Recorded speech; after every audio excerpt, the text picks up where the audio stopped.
Recording message গেছে, screen share গেছে। हाँ मैम। ठीक है जी। अच्छा, आज हम लोग पार्टनरशिप पे हम लोग का कंप्लीट हो गया था। आज हम लोग नया टॉपिक स्टार्ट करेंगे, दैट इज डेप्रिशिएशन। ठीक है, तो देखो डेप्रिशिएशन में हमें क्या समझना है।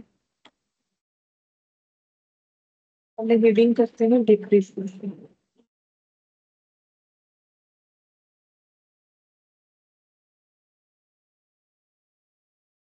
तो डेप्रिशिएशन क्या है? डेप्रिशिएशन हम लोग का बेसिकली एक्सपेंसेस है, ठीक है।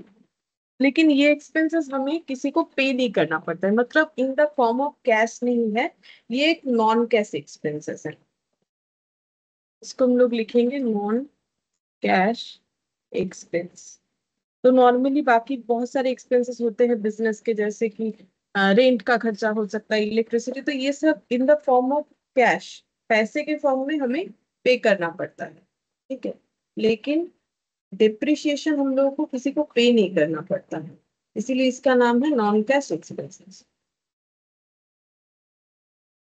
तो नॉन कैश एक्सपेंसेस है, या फिर इसको हम लोग इम्प्लाइड कॉस्ट भी, इम्प्लिसिट कॉस्ट भी बोल सकते हैं, ठीक है। इम्प्लिसिट कॉस्ट तो हम लोग कॉस्ट में भी पढ़ते हैं, ठीक है, कि इम्प्लिसिट कॉस्ट एक्सप्लिसिट कॉस्ट क्या होता है। तो वहां पर अगर एग्जांपल देखा जाए तो वहां पर इम्प्लिसिट कॉस्ट का एग्जांपल हम लोगों ने डिप्रिशिएशन लिया था।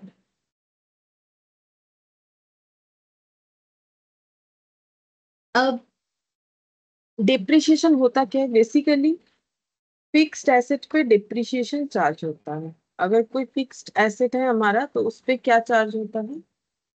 उस पे चार्ज होता है डिप्रिशिएशन। बाकी किसी एसेट पे नहीं होता है, ठीक है। अब फिक्स्ड एसेट का मतलब क्या है? वो सभी एसेट्स को हम लोग फिक्स्ड एसेट बोलेंगे जो मोर देन 12 मंथ्स के लिए हम लोग यूज करने वाले हैं। जो हमें फिक्स्ड एसेट का मतलब वो एसेट जो हमें फ्यूचर में इकोनॉमिक बेनिफिट देगा, फ्यूचर इकोनॉमिक बेनिफिट प्रोवाइड करेगा, उसे हम लोग बोलते हैं फिक्स्ड एसेट। 12 मंथ से ज्यादा वो एसेट, और not easy to convert into cash, not easily converted into cash, जिसको हम लोग इजीली कैश में कन्वर्ट नहीं कर सकते हैं, ठीक है। ये 3 पॉइंट के बेसिस पे ही हम लोग फिक्स्ड एसेट का मतलब सोचते हैं कि हाँ ये चीज फिक्स्ड एसेट है। जैसे हम लोग बोलते हैं ना, कि जैसे एग्जांपल के तौर पे हम लोग बोलते हैं कि बिल्डिंग हम लोग का फिक्स्ड एसेट है, प्लांट मशीनरी हम लोग का फिक्स्ड एसेट है, ठीक है। इसके अलावा फर्नीचर हम लोग का फिक्स्ड एसेट है। तो काफी सारा ऐसा चीज जो हम लोग 12 मंथ से ज्यादा यूज करेंगे किसी एक अकाउंटिंग पीरियड में, और फ्यूचर में ये इकोनॉमिक बेनिफिट देगा, ये सोच के हम लोग ये एसेट खरीदते हैं। और इसका यूज जो है 12 महीने से ज्यादा होता है, नॉट ये इजीली कन्वर्टेड इनटू कैश नहीं होता है, और नॉट फॉर रीसेल, ठीक है। रीसेल करने के लिए अगर कुछ खरीदा जाए तो उसे स्टॉक बोला जाता है, और स्टॉक करेंट एसेट होता है। तो फिक्स्ड एसेट हो गया कि हम लोग नॉर्मली बेचने के लिए, इसका मतलब ये नहीं कि कोई अपना फर्नीचर कभी नहीं बेचेगा, ऐसा बात नहीं है। फर्नीचर पुराना हो जाए तो बेच सकते हैं ना, क्या प्रॉब्लम है। लेकिन फर्नीचर खरीदे ही है बेचने के लिए, अगर ऐसा है तो फर्नीचर फिर स्टॉक हो जाएगा, ना कि वो फिक्स्ड एसेट होगा। तो जो भी हो, फिक्स्ड एसेट का ये मेन 4 पॉइंट से हमें सोचना चाहिए कि जो जिस एसेट को हम लोग मोर देन 12 मंथ्स के लिए यूज करेंगे, जो एसेट हमें फ्यूचर में इकोनॉमिक बेनिफिट देगा, और जो इजीली कन्वर्टेबल इनटू कैश नहीं होगा, और जो रीसेल के लिए हम लोग नहीं खरीदते हैं, ऐसे एसेट को हम लोग बोलते हैं फिक्स्ड एसेट। अब फिक्स्ड एसेट का वैल्यू में जो है गिरावट दिखता है हमें, ठीक है। गिरावट का मतलब जैसे कोई भी प्लांटेड मशीनरी ले लो, कोई भी मशीन, या फिर हम लोग के पास जो लैपटॉप है, मोबाइल है, घर पे फ्रिज है, जो भी है, तो ये सब जो है समय के साथ साथ इसका वैल्यू कम हो जाता है। अगर किसी ने मान लो एक 12,000 रुपए या 15,000 रुपए का फ्रिज खरीदा, फ्रिज 1 लाख का भी होता है, तो नॉर्मल बोल रहे हैं कि 12,000 का अगर किसी ने फ्रिज खरीदा है, तो आज अगर वो फ्रिज का कीमत 12,000 है, तो जरूरी नहीं है 1 साल बाद अगर हम लोग उस फ्रिज को रिप्लेस करने जाएंगे, मान लो हम लोगों ने सोचा कि कोई ऐसा ऑफर है कि पुराना फ्रिज दे के नया फ्रिज मिल जाएगा, तो हम लोग ये सोचना गलत है कि वो फ्रिज 12,000 में हम लोग बेच देंगे, ऐसा पॉसिबल नहीं है, ठीक है। तो कोई भी एसेट, फिक्स्ड एसेट को जब हम लोग यूज करते हैं तो उसका वैल्यू कम होता है, ठीक है। अब यूज करने पे भी होता है, नहीं यूज करते तो भी होता है, वो भी हम लोग पढ़ेंगे, ठीक है। तो नॉर्मली क्या होता है, अगर हम लोगों ने मान लो एक हम लोगों ने सोफा खरीदा, ठीक है, सोफा खरीदा, मान लेते हैं 50,000 रुपीज से एक सोफा खरीदा, ठीक है। और ये सोफा को हम लोगों ने सपोज 5 years यूज किया, ठीक है, 5 years यूज किया। अब जब हम लोग इसे बेचना चाह रहे हैं आफ्टर 5 years यूज, जब हम लोग इसे सेल करना चाह रहे हैं, ठीक है, तो ये सोफा मान लेते हैं कि बिक रहा है कितने में, मान लेते हैं ये सोफा बिक रहा है हम लोग का 5,000 में, ठीक है, 5,000 ही मिलेगा इसका, और नहीं मिलेगा।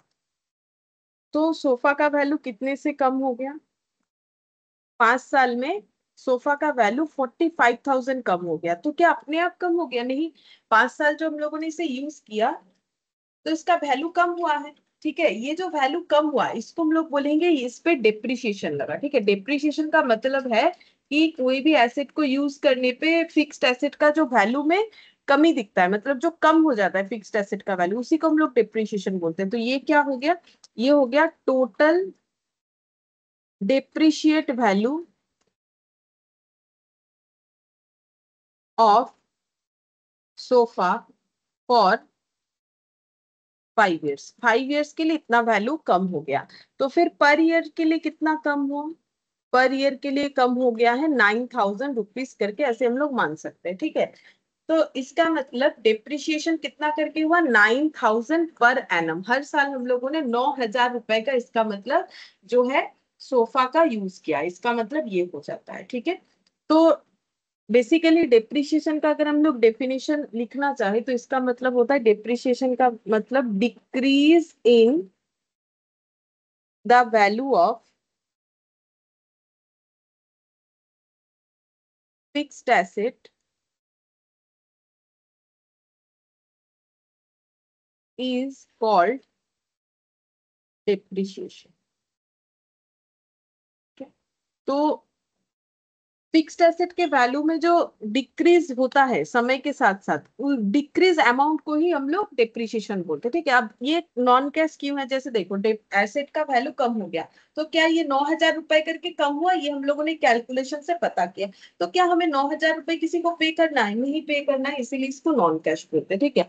अब डिप्रिसिएशन क्यों होता है, मतलब एसेट का वैल्यू क्यों कम होता है, तो बहुत सारा रीजन होता है। एक तो यूज करने की वजह से, चीजों को यूज करेंगे तो उसका वैल्यू तो कम होगा ही, जिसको हम लोग बोल सकते हैं नॉर्मल वेयर एंड टीयर बोला जाता है इसे, ठीक है। नॉर्मल वेयर एंड टीयर मतलब डे टू डे का use, day to day use. अगर हर रोज हम लोग किसी चीज को यूज करेंगे तो उसका क्या बोलेंगे, उसका उम्र होते जाता है, ठीक है, मतलब वो मतलब ऐसे पुराना होते जाता है, तो पुराना हो रहा है मतलब उसका वैल्यू कम हो जाएगा, ठीक है।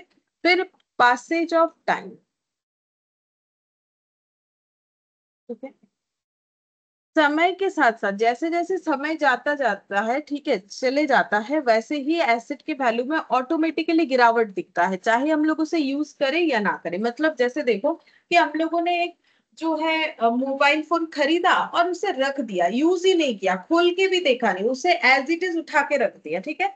अब अगर हम लोग 1 साल बाद उस फोन को बेचना चाहेंगे, मान लेते वो फोन हम लोगों ने 15,000 रुपए से खरीदा, अब अगर हम लोग बेचना चाहेंगे तो कोई हमें 15,000 नहीं देगा, हम लोग जितना भी रिक्वेस्ट कर ले कि नया फोन है, मैंने यूज ही नहीं किया, मैंने इसका पैकेट ही खोला नहीं, कुछ नहीं किया, फिर भी इसका वैल्यू कम हो जाएगा, ठीक है। तो इसको बोलते हैं पासेज ऑफ टाइम, समय के साथ साथ एसिड का वैल्यू कम हो जाता है।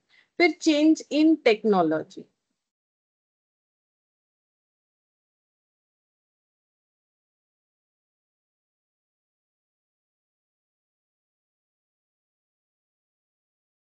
Change in technology, change in technology का मतलब हो गया कि टेक्नोलॉजी चेंज होने के कारण भी हमारे एसेट के वैल्यू में गिरावट दिखता है। हम लोग एक एसेट, मान लेते हम लोग एक प्लांट मशीनरी खरीदे थे जिसका टेक्नोलॉजी कुछ ऐसा था कि वो 1 घंटे में 1,000 यूनिट बना सकता था, ठीक है। अब सेम उसी कन्फिग मतलब उसी तरीके का कोई प्लांट मशीनरी आ गया जो 1 घंटे में 15,000 यूनिट बना सकता है, ठीक है। तो अब अगर हम लोग अपने मशीन को बेचने जाएंगे ना, क्योंकि मार्केट में नया टेक्नोलॉजी के साथ चीज आ गया है, तो हमारे एसेट का वैल्यू जरूरत से भी कम हो जाएगा, ठीक है। अगर नया भी है तो भी हमारा एसेट का वैल्यू कम हो जाएगा। या फिर मान लो दुकान में ही उस तरीके का प्लांट मशीनरी पड़ा हुआ है, ठीक है। या फिर मान लो कि मतलब जो सेलर है उसी के पास प्लांट मशीनरी था, पुराने टेक्नोलॉजी वाला, नए टेक्नोलॉजी वाला भी। अब लोगों को पता चल गया कि मार्केट में एक नया टेक्नोलॉजी वाला प्लांट मशीनरी आया जो खरीद के हमें बेनिफिट है, है, तो फिर जो ओल्ड टेक्नोलॉजी वाला प्लांट मशीनरी है ऑटोमेटिकली उसका वैल्यू जो है वो कम दिखने लगेगा। तो अगर टेक्नोलॉजी में चेंजेस आ जाता है तो भी हमारे एसेट का वैल्यू ऑटोमेटिकली गिर जाता है। जरूरी नहीं है कि यूज करने से ही एसेट का वैल्यू कम होगा।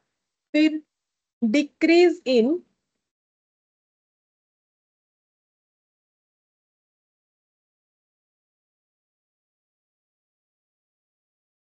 Decrease in market value. ठीक है, अगर मार्केट में किसी चीज का वैल्यू कम हो गया है, मार्केट में किसी भी चीज का वैल्यू अगर कम हो गया है, जैसे मान लो कि मोबाइल का स्टॉक था, एक ये मोबाइल 10,000 का चल रहा था मार्केट में बेचने के लिए, अचानक से जो है एडवर्टाइज आया कि भाई इसका वैल्यू जो है 9,000 हो गया। ठीक है, तो अब क्या कर सकता है, जिसके पास पुराना स्टॉक है उसका तो लॉस में ही बिकेगा। ठीक है, या हो सकता है कम प्रॉफिट में बिकेगा। तो अगर हमारा डिक्रीज हो जाता है मार्केट वैल्यू, तो भी हमारे एसेट के वैल्यू में गिरावट होने का मतलब ही डेप्रिसिएशन है। तो डेप्रिसिएशन जरूरी नहीं है कि एसेट को यूज करने से ही डेप्रिसिएशन लगता है, एसेट का यूज करने से तो होगा ही, वो तो एक नॉर्मल बात है। इसके अलावा भी पड़े पड़े भी एसेट का वैल्यू कम हो जाएगा, जैसे ही समय जाएगा एसेट का वैल्यू जो है वो कम होता जाता है। ठीक है, उसे यूज करें या ना करें, टेक्नोलॉजी चेंज होने से हमारे पास कितना भी नया, हम लोगों ने कुछ दिन पहले ही खरीदा या फिर आज ही खरीदा, कल कोई नया टेक्नोलॉजी वाला चीज आ गया तो भी ऑटोमेटिकली एसेट का वैल्यू जो है डिप्रिशिएट हो जाता है। Decrease in market value, market value में अगर मार्केट वैल्यू किसी भी प्रोडक्ट का कम हो गया तो ऑटोमेटिकली पुराना स्टॉक का वैल्यू कम हो जाएगा। हम लोग ये नहीं बोल सकते अरे भाई मैंने तो ये 10,000 में कल ही बेचा था आज भी बेचेंगे, कोई नहीं लेगा। अगर मार्केट वैल्यू ही गिर गया है तो फिर जो प्राइस है उसी में बेचना पड़ेगा, तो एसेट का वैल्यू कम हो गया यानी डिप्रिशिएट हो गया। अब हमें ये एक बार देख लेना है कि रीजन क्या है डिप्रिशिएशन चार्ज करने का। डिप्रिशिएशन कब कब लगता है वो तो हम लोगों ने थोड़ा देख लिया, अब रीजन क्या है डिप्रिशिएशन चार्ज करने का। Reason for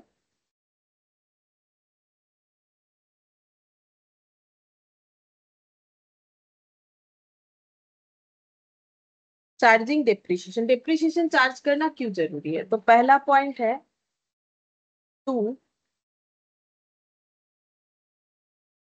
present true and fair value of financial position.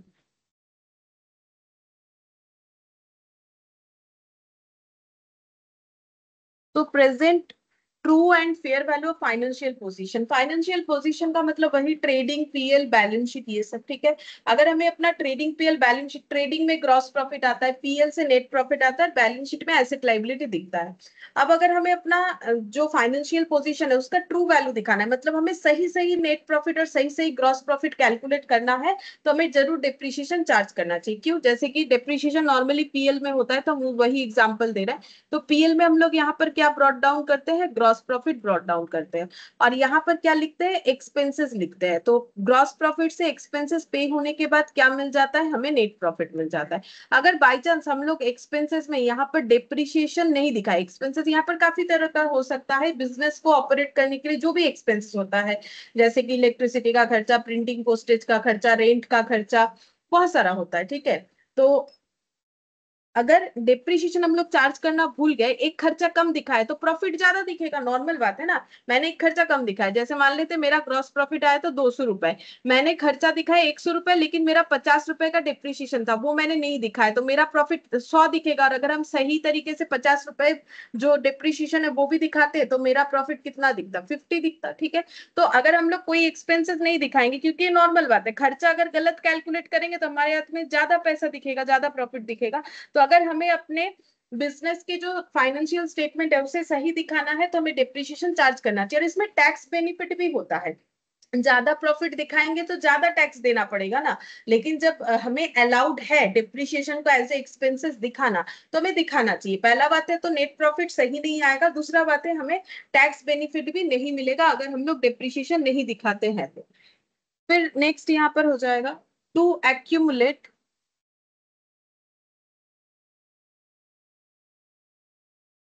Fund for replacement of asset.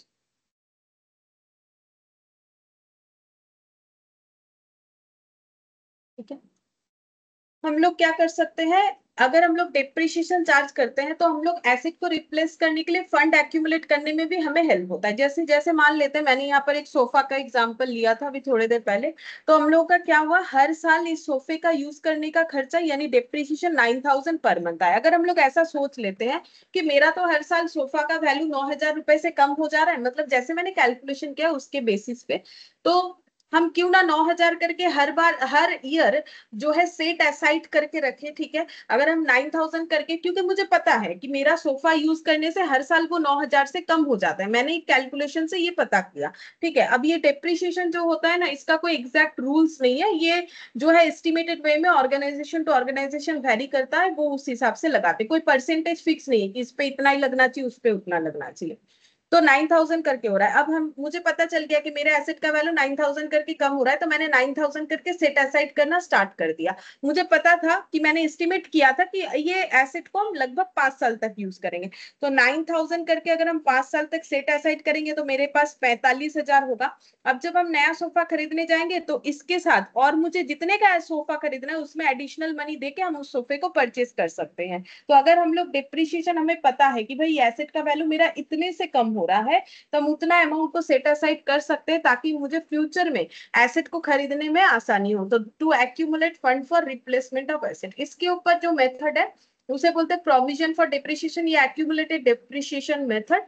उस मेथड का भी हम लोग क्वेश्चन करेंगे, ठीक है, मतलब वो मेथड भी है हमारा, तो वो भी करना पड़ेगा। तो ये जो है इस कंसेप्ट के ऊपर अलग जो है एक मेथड ही बनाया गया है। फिर नेक्स्ट लिखेंगे टू एसर्टेन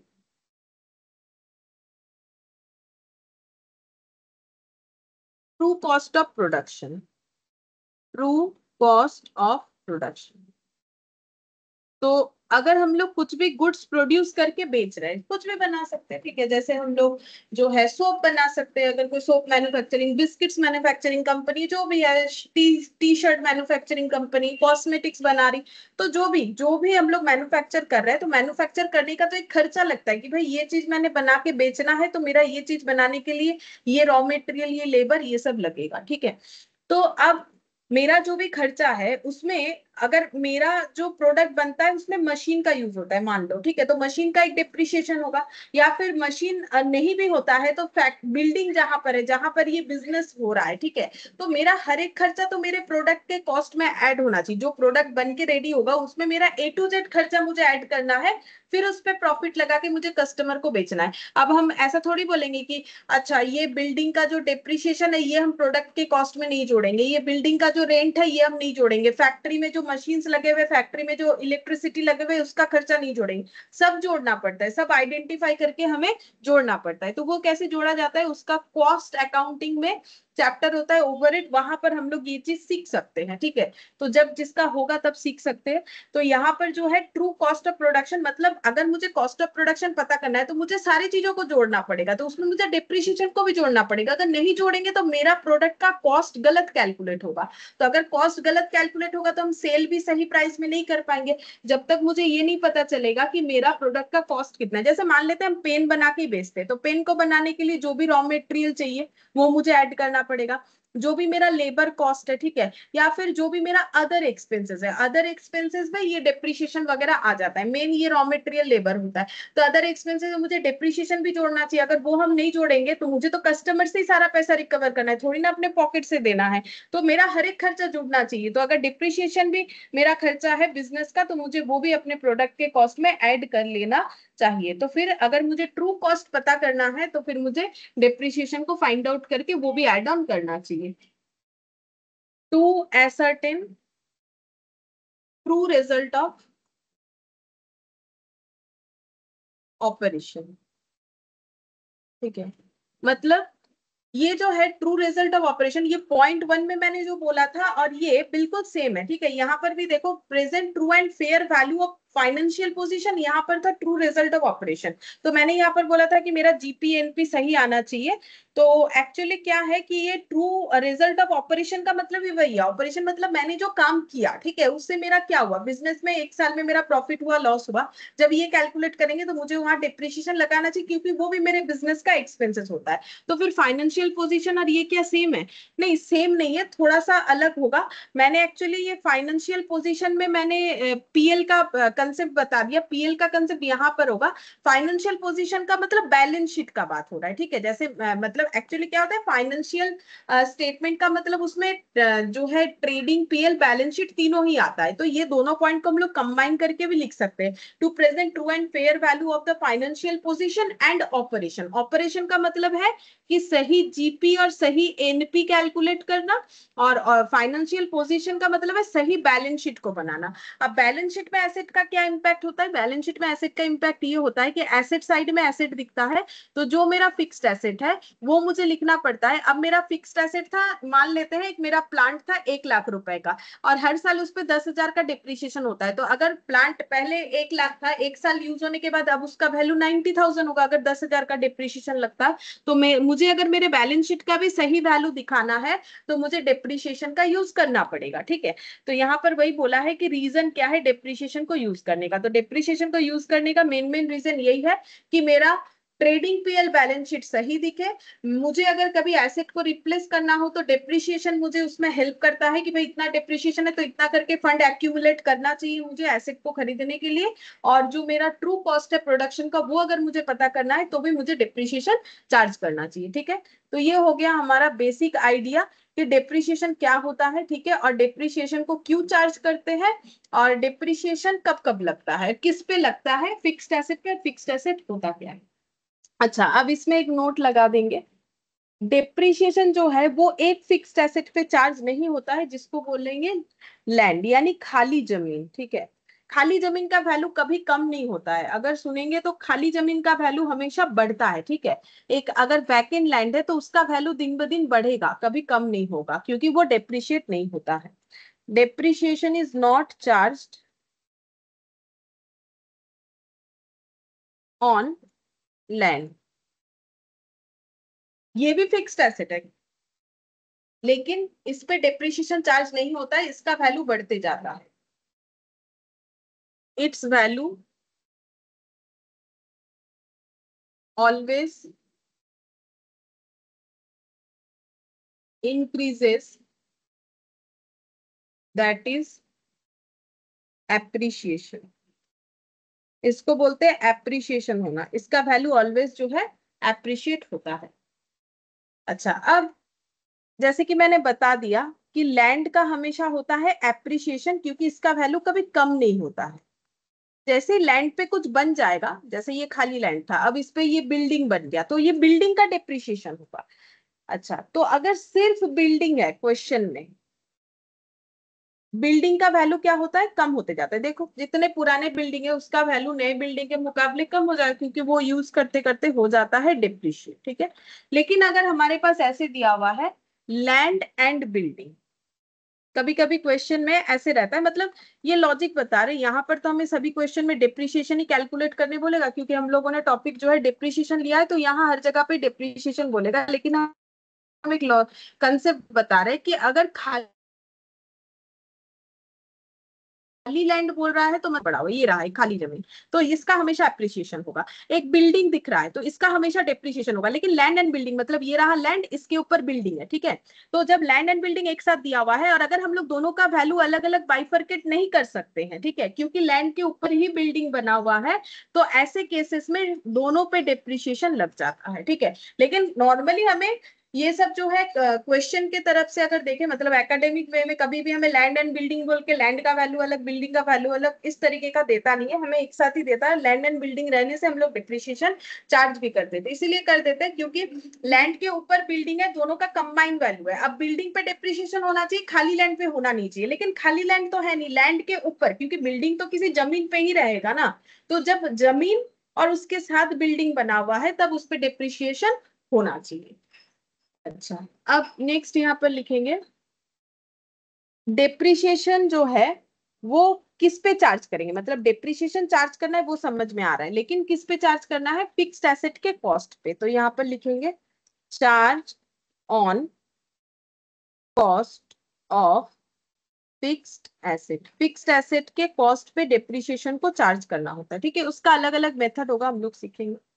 अच्छा, अब कॉस्ट ऑफ फिक्स्ड एसेट का मतलब क्या है, कॉस्ट ऑफ फिक्स्ड एसेट का मतलब क्या है? फिक्स्ड एसेट का कॉस्ट मतलब हम लोग क्या मानेंगे? फिक्स्ड एसेट का कॉस्ट का मतलब हो जाएगा all expenses incurred till the asset is ready to use are added in cost of asset। मैंने लिखा है कि all expenses incurred till the asset is ready to use. जब तक एसेट रेडी टू यूज नहीं होता है तब तक जो भी खर्चा लगता है वो एसेट के कॉस्ट में ऐड हो जाता है। जैसे कि एक सिंपल बात कर रहे हैं, अगर कोई एसी खरीदता है, अब एसी का तो एक इंस्टॉलेशन प्रोसेस होता है, ठीक है। एसी को क्या करना पड़ेगा? इंस्टॉल करवाना पड़ेगा, तभी हम लोग यूज करते हैं। अब एसी को इंस्टॉल करने का अलग खर्चा लगता है, ठीक है। जैसे कभी कभी जो है कंपनी फ्री सर्विस भी देती है, कभी कभी पेड सर्विस भी होता है। अगर फ्री देता भी है तो उसमें इंक्लूडेड होता है, वो छोड़ देते हैं। लेकिन मान लो कि अगर पेड सर्विस है या फिर अगर एसी लगा रहे तो उसमें हमें एक्स्ट्रा कुछ भी देना पड़ रहा है, जैसे कि क्लैंप वगैरह लगता है आउटडोर यूनिट लगाने के लिए, तो कभी कभी वो कंपनी की तरफ से होता है, कभी कम ज्यादा हो जाता है तो हमें खरीदना भी पड़ता है। मतलब बेसिकली जब तक एसी रेडी टू यूज नहीं हो रहा है तब तक एसी के ऊपर जो भी खर्चा होगा, एक तो एसी को खरीदने का खर्चा, ठीक है। अब एसी जितने का भी आएगा, मान लेते 40,000 का एक एसी आया, ठीक है, ये हो गया उसका परचेस कॉस्ट। अब एसी को तो हाथ में पकड़ के लेके नहीं आ सकते, अब उसको कैरी करके लेके आना है तो किसी ट्रांसपोर्टेशन के थ्रू से लाना पड़ेगा, ठीक है। अब ट्रांसपोर्टेशन के थ्रू से लेके आने का खर्चा हो जाएगा, ठीक है। अब उसके बाद उसको इंस्टॉल करवाने का खर्चा हो जाएगा। तो ये जो खर्चा है जब तक यूजेबल कंडीशन में नहीं आता है तब तक जो भी खर्चा होता है वो एसी के कॉस्ट में ऐड हो जाता है। तो 40,000 का एसी खरीदा, मान लेते हैं ट्रांसपोर्टेशन खर्चा लग गया 500 रुपए, इंस्टॉल करवाने का खर्चा लग गया 2,000 रुपए, तो 2,500 और एक्स्ट्रा, तो 40,000। और अभी हम लोग क्या बोलेंगे? एसी जो है 40,000 का नहीं बोलेंगे, अब बोलेंगे 42,500 का है। नॉर्मल बात है, 42,500 का ही हो जाएगा, क्योंकि अभी मैंने यूज ही नहीं किया फिर भी उस पर मुझे और भी 2,500 रुपीज खर्चा करना पड़ा। तो ये एक एग्जाम्पल हो गया इस बात का कि जो भी एक्सपेंसेस यूज करने के पहले तक का इनकर्ड होगा वो सारे एक्सपेंसेस को हमें एसेट के कॉस्ट में ऐड करना है। तो इसका मतलब जब एसी पे डेप्रिसिएशन लगाएंगे तो 40,000 का एसी है बोल के डेप्रिसिएशन नहीं लगाएंगे। 42,500 का एसी है ऐसा सोच के हमें डेप्रिसिएशन लगाना पड़ेगा। तो इसका एग्जाम्पल लिख लेते हैं, जैसे कि इंस्टॉलेशन चार्जेस लिख रहे हैं, एक सेकेंड।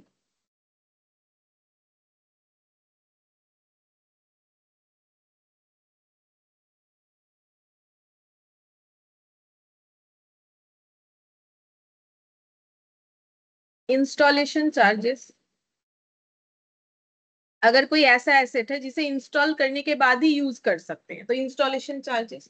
साइट प्रिपरेशन मतलब बड़ा बड़ा जब प्लांट लगता है तो साइट साइट प्रिपरेशन करना पड़ता है तो उसका खर्चा। तो अभी तो मशीन लग के यूज ही नहीं हुआ फैक्ट्री में, साइट प्रिपरेशन का खर्चा।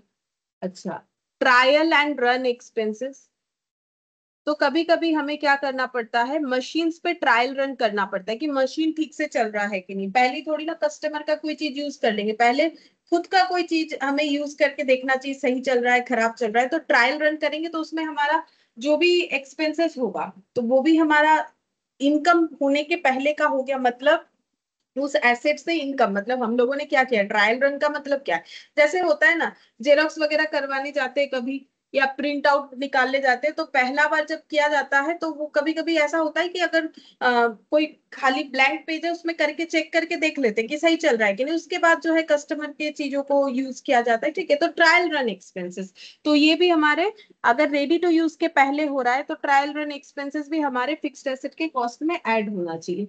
परचेज प्राइस तो आएगा ही आएगा, मतलब वो तो जो है परचेज प्राइस का मतलब जिस प्राइस से हम लोग उस एसेट को खरीद रहे हैं ये तो होगा ही होगा, ठीक है। फिर इरेक्शन चार्जेस,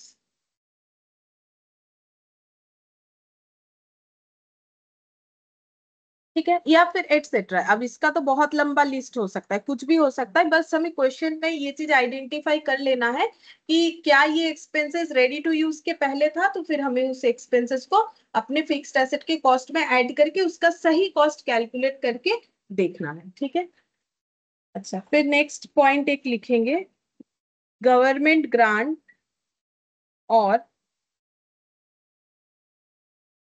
सब्सिडी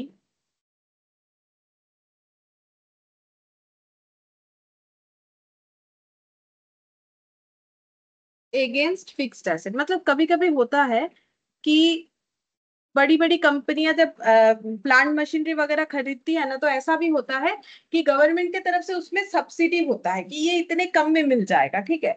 तो फिर तब हम लोग अपने उस एसेट का कॉस्ट कैसे फाइंड आउट करेंगे? मान लेते हैं एक प्लांट जो है वो 50 लाख का है, ठीक है, और इस प्लांट पे सब्सिडी मिल रहा है, सरकार की तरफ से सब्सिडी मिल रहा है। मान लेते हैं सब्सिडी मिल रहा है 5 लाख का, ठीक है। तो अब कोई भी ये प्लांट खरीदने जाएगा, मतलब कंडीशन फुलफिल होना चाहिए। सब्सिडी जो मिलता है ना, उसका कंडीशन होता है कि सब्सिडी ये इस वजह से दिया जा रहा है, ठीक है। ग्रांट के ऊपर एक एएस भी होता है, तो जिनका है तो उनको करवाते हैं हम, ठीक है। तो ग्रांट के ऊपर एएस भी होता है, अकाउंटिंग स्टैंडर्ड बना हुआ है कि सब्सिडी अगर किसी चीज पे किसी को मिल रहा है तो उसका कंडीशन होता है कि किस कंडीशन पे सब्सिडी मिल रहा है, क्या क्या चीजों का फुलफिलमेंट होने पे जो है सरकार सब्सिडी दे रही है। और अगर फुलफिलमेंट, अगर जो कमिटमेंट हुआ है वो अगर टूट जाता है तो फिर वो सब्सिडी रिटर्न भी करना पड़ता है, ठीक है। हमें यहाँ पर वो सब का जरूरत नहीं है। हमें बस इतना समझना है कि अगर सब्सिडी मिल रहा है तो हमारे लिए एसेट का कॉस्ट कितना हो जाएगा, जितना कम देना पड़ेगा, ठीक है। तो अगर मेरा 50 लाख का एसेट मुझे 5 लाख का सब्सिडी प्रोवाइड कर रहा है, तो मेरा एसेट का कॉस्ट हो जाएगा 45 लाख। तो अगर सब्सिडी रहा क्वेश्चन में तो हम लोग इसको इस तरीके से ट्रीट करेंगे। फिर ट्रायल रन वाला देखते हैं। ट्रायल रन का मैंने जो एग्जांपल दिया था, ठीक है। तो ट्रायल रन का मतलब जैसे मान लेते हैं कि मैंने जैसे बोला प्रिंट आउट वगैरह, तो एक प्रिंटर हम लोगों ने खरीदा है, मान लेते हैं 8,000 रुपए का, ठीक है।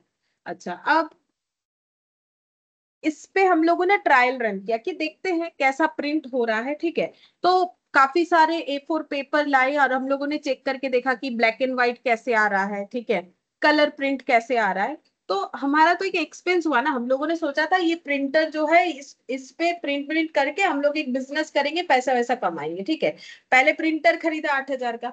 अब ट्रायल रन करने लगे, ठीक है। अब ट्रायल रन करने पे खर्चा हुआ, क्यों? क्योंकि पहले A4 पेपर लाए, खरीदे, उस प्रिंटर का इंक उसमें यूज हुआ, ठीक है। तो इससे क्या हुआ, हमारा एक एक्सपेंसेस हुआ।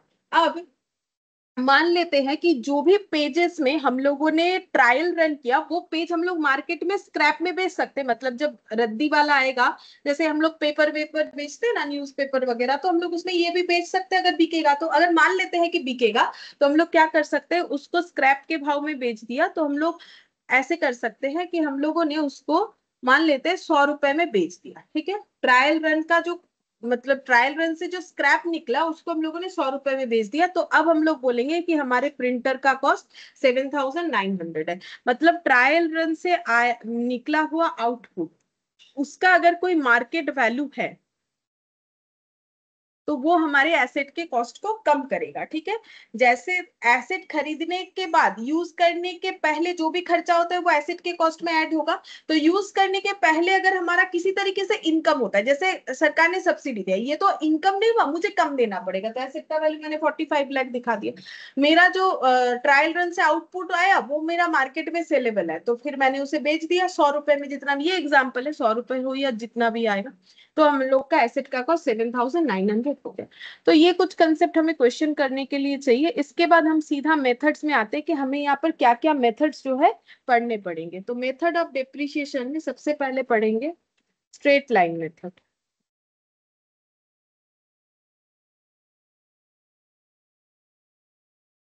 फर्स्ट मेथड है, इसका बहुत सारा नाम है, straight line method, fixed installation method,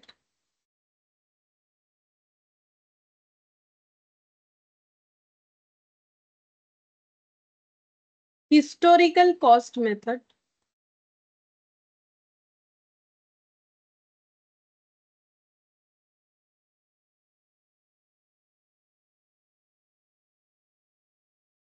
original cost method.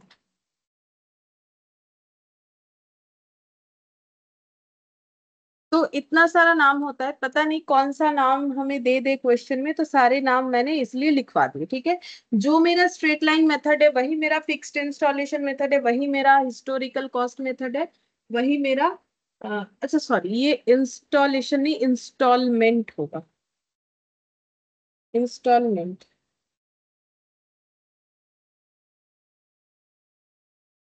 वही मेरा ओरिजिनल कॉस्ट मेथड है, वही मेरा हिस्टोरिकल कॉस्ट मेथड है। अब देखते हैं ये मेथड कैसे काम करता है। पहले हम एक एग्जांपल ले लेते हैं उसको समझाने के लिए। हम लोग मान लेते हैं कि हम लोग का एक फिक्स्ड एसेट है जिसका कॉस्ट है 1 लाख। अब स्क्रैप और रेसिडुअल वैल्यू, स्क्रैप और residual value 10,000, useful life 10 years, ऐसा एक डेटा दिया हुआ है। अच्छा, इस डेटा का मतलब ये हो गया कि एक एसेट हम लोगों ने 1 लाख रुपए से खरीदा था, जिससे खरीदा वो हमारा कॉस्ट है, क्या खरीदा था, फिक्स्ड एसेट। स्क्रैप और रेसिडुअल वैल्यू का मतलब जब हम लोग इस एसेट को बेचने जाएंगे तो हमें ऐसा लग रहा है कि हमें 10,000 मिलेगा। अब ये एस्टिमेटेड होता है, जैसे मैंने आज एक मोबाइल खरीद लिया, हम सोच रहे हैं इस मोबाइल को हम 5 साल यूज करेंगे, उसके बाद इसे जो है 2,000 में बेच देंगे, ऐसा मुझे लग रहा है। जरूरी थोड़ी है मुझे 2,000 ही मिलेगा, कम भी मिल सकता है, हो सकता है कुछ पैसा ज्यादा भी मिल गया, ठीक है।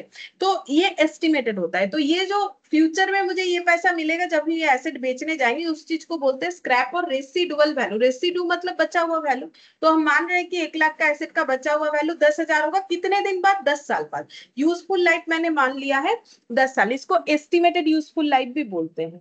एस्टिमेटेड, ठीक है। एस्टिमेटेड क्यों? क्योंकि जैसे मैंने माना कि मुझे मेरा फोन 5 साल यूज करना है, ये एस्टिमेटेड है। अब हो सकता है कि मुझे 5 साल से मैंने कम यूज किया, हो सकता है मैंने 5.5 साल यूज कर लिया, तो इसका कोई गारंटी नहीं होता है। लेकिन वो तो डिपेंड करता है ना, अगर मुझे लग रहा है कि भाई फोन तो ठीक ही है, मुझे लगता है कि मुझे नहीं खरीदना है, तो नहीं खरीदेंगे, 5 की जगह 6 साल चला लेंगे। और मुझे अगर लगेगा नहीं, 2 साल बाद ही मुझे लग रहा है कि नहीं इससे काम नहीं होने वाला, तो फिर मुझे 5 साल जो है 2 साल में ही बेचना पड़ेगा। तो एस्टिमेटेड यूजफुल लाइफ होता है। ये हमें भी नहीं पता कि एक्चुअली हमारा एसेट हमें कितने दिन सर्विस देगा, या फिर हम लोग कब नया खरीद लेंगे, या फिर कितना डीले करेंगे नया खरीदने के लिए। तो ये एस्टिमेटेड होता है। कोई भी चीज हम लोग खरीदेंगे तो हमें एक एस्टिमेट करना पड़ेगा, तभी हम लोग डिप्रिशिएशन चार्ज कर पाएंगे। अच्छा, तो अब डिप्रिशिएशन कैसे कैलकुलेट करेंगे? तो डिप्रिशिएशन कितना हो गया? डिप्रिशिएशन मतलब एसेट के वैल्यू में गिरावट। तो 1 लाख का एसेट अगर 10,000 हो गया तो डिप्रिशिएशन कितना हुआ? मेरा एसेट था 1 लाख का, उस एसेट का वैल्यू 10,000 हो जाएगा 10 साल बाद, ठीक है। तो 10 साल में एसेट का वैल्यू कितना कम हो जाएगा? 90,000। तो 90,000 डिप्रिशिएशन हुआ, मतलब एसेट का वैल्यू कम हुआ। कितने दिन में? कितने दिन में हुआ? After 10 years। तो हमारे एस्टिमेशन के हिसाब से 90,000 से एसेट का वैल्यू कम हो जाएगा 10 साल बाद, जब हम लोग देखेंगे। तो अब डिप्रिशिएशन पर एनम यानी ईयरली डिप्रिशिएशन फिर कितना आ गया? तो 90,000 अगर 10 years में हुआ है तो पर ईयर कितना हो जाएगा? तो डिवाइडेड बाई 10 करने से ही पता चल जाएगा। तो फिर ये हो जाएगा 9,000 पर एनम। तो इसका मतलब हम लोग का जो एसेट का वैल्यू है, वो एसेट पे जो डिप्रिशिएशन लग रहा है वो 9,000 पर एनम करके लग रहा है। अब इसका फॉर्मूला बना दिया गया है। तो इसको हम लोग स्ट्रेट लाइन मेथड बोलते हैं। क्यों स्ट्रेट लाइन मेथड बोलते हैं? कि स्ट्रेट लाइन मतलब जो लाइन मतलब सीधा, मतलब उसमें कोई चेंजेस नहीं है। तो एक्चुअली 9,000 करके ही हमारा 10 साल डिप्रिशिएशन लगेगा, तभी तो 90,000 होगा। तो इसीलिए उसे बोला जाता है स्ट्रेट लाइन। फिक्स्ड इंस्टॉलमेंट मतलब हर बार इंस्टॉलमेंट की तरह, जैसे फिक्स्ड इंस्टॉलमेंट हो गया ना कि 9,000 9,000 9,000 का depreciation. Historical cost method, historical cost method का मतलब हो गया कि हमारा डिप्रिशिएशन ये 1 लाख पे लग रहा है, तो क्या बाकी चीजों पे 1 लाख पे नहीं लगता है? वो देखेंगे कि अलग मेथड्स होते हैं जिसमें ऐसा नहीं होता है, बचे हुए वैल्यू पे लगता है, ऐसा भी होता है, ठीक है। अच्छा, अब ओरिजिनल कॉस्ट मेथड का मतलब वही ये वाला, ठीक है। ओरिजिनल कॉस्ट कितना था? 1 लाख। 1 लाख के बेसिस पे हम लोगों ने डिप्रिशिएशन फाइंड आउट किया। अभी हम और भी इसको, ये दोनों नाम को एनालिसिस करने के लिए और भी हम इसको थोड़ा समझा देंगे, ये दोनों नाम को, ठीक है। ये दोनों नाम तो समझ में आ रहा है। फिक्स्ड इंस्टॉलमेंट 9,000 का दिख रहा है, और स्ट्रेट लाइन इसीलिए बोलते हैं। तो अगर मुझे फिक्स्ड जो है फिक्स्ड इंस्टॉलमेंट मेथड बोले, या फिर हम लोग स्ट्रेट लाइन मेथड बोले, इसमें अगर डिप्रिशिएशन पर एनम हमें निकालना है तो फॉर्मूला उसका हो गया कॉस्ट, क्योंकि ये 1 लाख कॉस्ट है एसेट का, माइनस हो जाएगा स्क्रैप या फिर रेसिड्यू वैल्यू, ये हो गया, डिवाइडेड बाय हो जाएगा useful life, estimated useful life, divided by हो जाएगा एस्टिमेटेड यूजफुल लाइफ। ये हो जाता है डेप्रिसिएशन फाइंड आउट करने का फॉर्मूला स्ट्रेट लाइन मेथड में। लेकिन मैंने कंसेप्ट के साथ समझा दिया है, तो फॉर्मूला वैसे भी आसानी से याद हो जाना चाहिए, या फिर फॉर्मूले की तरह अगर नहीं भी सोचे, कंसेप्ट के साथ सोचे तो समझ में आ जाता है। अब डेप्रिसिएशन रेट अगर निकालना है तो हम लोग कैसे निकाल सकते हैं? डेप्रिसिएशन रेट अगर निकालना है तो हम लोग ऐसे निकाल सकते हैं। पहले हम यहाँ पर, यहाँ तो जगह नहीं है, यहाँ निकाल के दिखाते हैं। डेप्रिसिएशन रेट कैसे निकालेंगे? रेट मतलब अगर हम इस डेप्रिसिएशन को परसेंटेज में निकालना चाहे तो कैसे निकलेगा? तो 9,000 हर साल डेप्रिसिएशन है, 90 लिख दिया मैंने गलती से, 9,000 हर साल डेप्रिसिएशन है कितने रुपए के एसेट का? 1,00,000 रुपए के एसेट का। बार बार 90,000,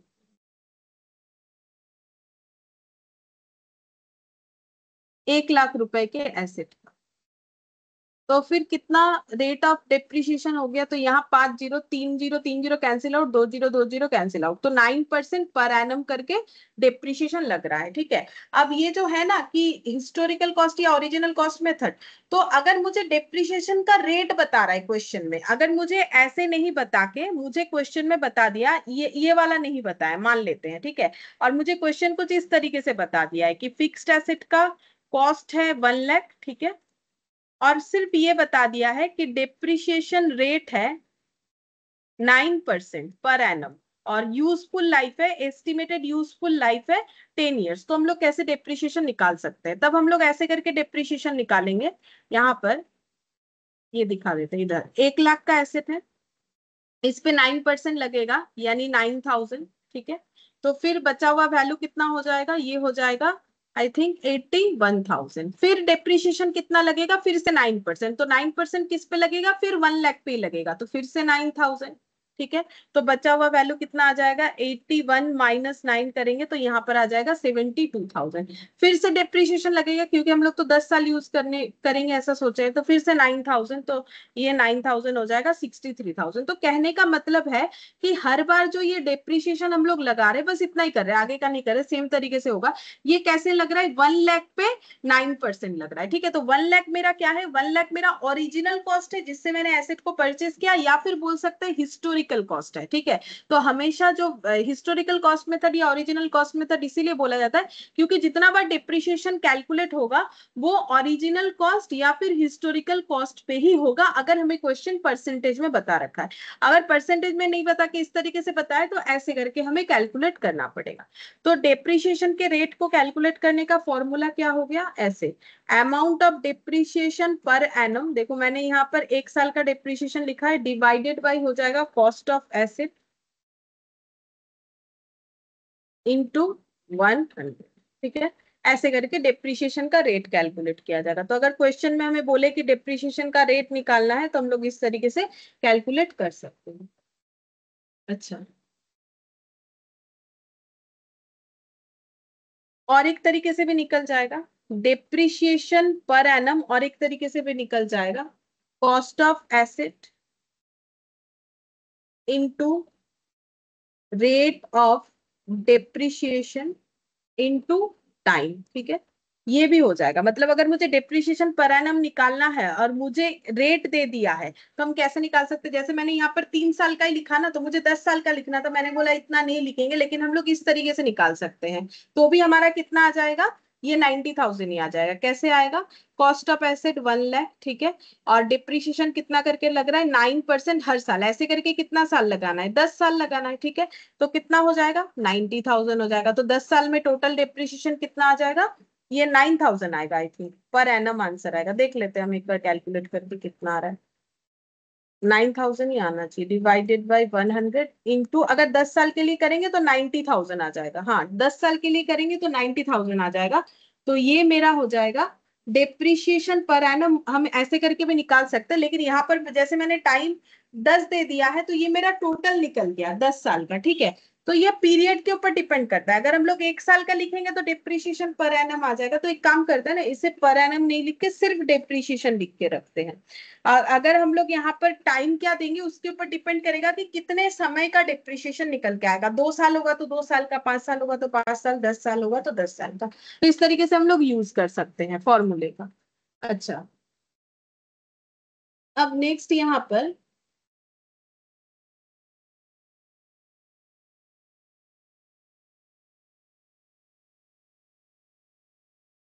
बुक वैल्यू ऑफ एसेट ऐसे हमें क्वेश्चन में बोल सकता है, तो उसका मतलब क्या है? तो यहाँ पर लिख रहे हैं कॉस्ट ऑफ एसेट। एसेट का जो कॉस्ट है उसको हम लोग और क्या बोल सकते हैं? Book value. बुक वैल्यू मतलब जो वैल्यू एसेट, जिस वैल्यू पे एसेट जो है बैलेंस शीट में दिखता है उसे बोलते हैं book value. Book value at the beginning, ठीक है, एकदम स्टार्टिंग में बैलेंस शीट में एसेट का जो भी वैल्यू दिखता है उसे हम लोग कॉस्ट ऑफ एसेट बोलेंगे। जैसे अभी मैंने ये एग्जांपल जो लिया है, ये एसेट हम लोगों ने 1 लाख का खरीदा था, तो जब इसका बैलेंस शीट बनेगा तो ये एसेट कितने का दिखेगा? 1 लाख का दिखेगा। फिर डिप्रिशिएशन चार्ज होके धीरे धीरे वो कम दिखेगा, ठीक है।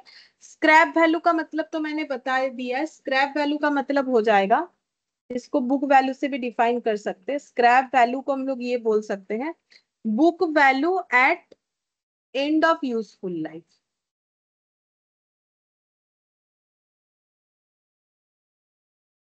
ठीक है। तो स्क्रैप वैल्यू का मतलब हो जाएगा कि book value at the end of useful life, मतलब यूजफुल लाइफ जब खत्म हो जाएगा तब जो एसेट का वैल्यू होगा उसे ही हम लोग बोलते हैं स्क्रैप वैल्यू। वो तो मैंने अभी समझाया। और इसी वैल्यू पे अगर बैलेंस शीट पे हमारा एसेट दिखता है, जो कि दिखेगा अगर हम लोग 1 लाख पे डिप्रिशिएशन लगाते जाए ना, 1 लाख पे 9,000, ये 10 बार करने से हमारा 10,000 ही बचेगा। ये देख लो, 1 लाख के ऊपर अगर हम लोगों ने 9,000 लगाया तो कितना आया? 91,000। एक बार लगाया, फिर 2 बार, फिर 3 बार, 4,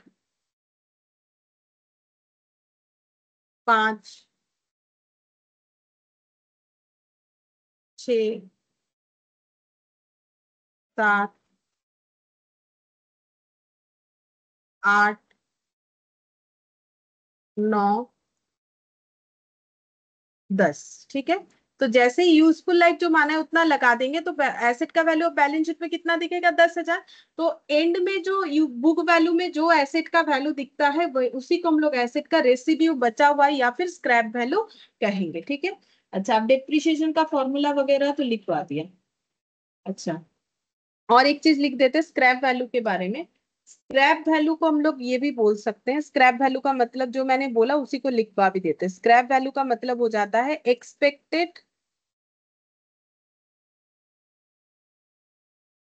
expected residual value at the end of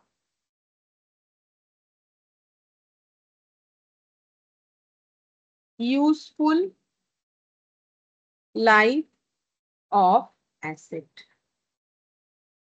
ठीक है। ये इसी को हम लोग स्क्रैप वैल्यू बोलते हैं। अच्छा, अब यहाँ पर डिप्रिशिएशन करने पे हमें जो भी जर्नल एंट्री सीखना है वो हम बता देते। क्या क्या जर्नल एंट्री हमें पता होना चाहिए? सबसे पहले तो एसेट परचेज होगा, तो एसेट परचेज का एंट्री क्या होना चाहिए? तो एसेट परचेज का entry, fixed asset account debit, asset को डेबिट करना पड़ता है। Fixed asset account debit to, अगर हम लोग कैश में खरीदते हैं तो कैश, अगर हम लोग चेक में खरीदते हैं तो बैंक, और अगर हम लोग उधार में खरीदते हैं तो क्रेडिटर हो जाएगा। अच्छा, फिर इसके बाद डेप्रिशिएशन चार्ज होगा। तो डेप्रिशिएशन चार्ज होने से क्या एंट्री होगा? डेप्रिशिएशन तो एक एक्सपेंसेस है, तो ऑल एक्सपेंसेस आर डेबिटेड, तो फिर डेप्रिशिएशन अकाउंट डेबिट। और एसेट का वैल्यू कम हो जाएगा डेप्रिशिएशन चार्ज करने से, एसेट बढ़ने से डेबिट, एसेट कम होने से क्रेडिट, तो ये हो जाएगा।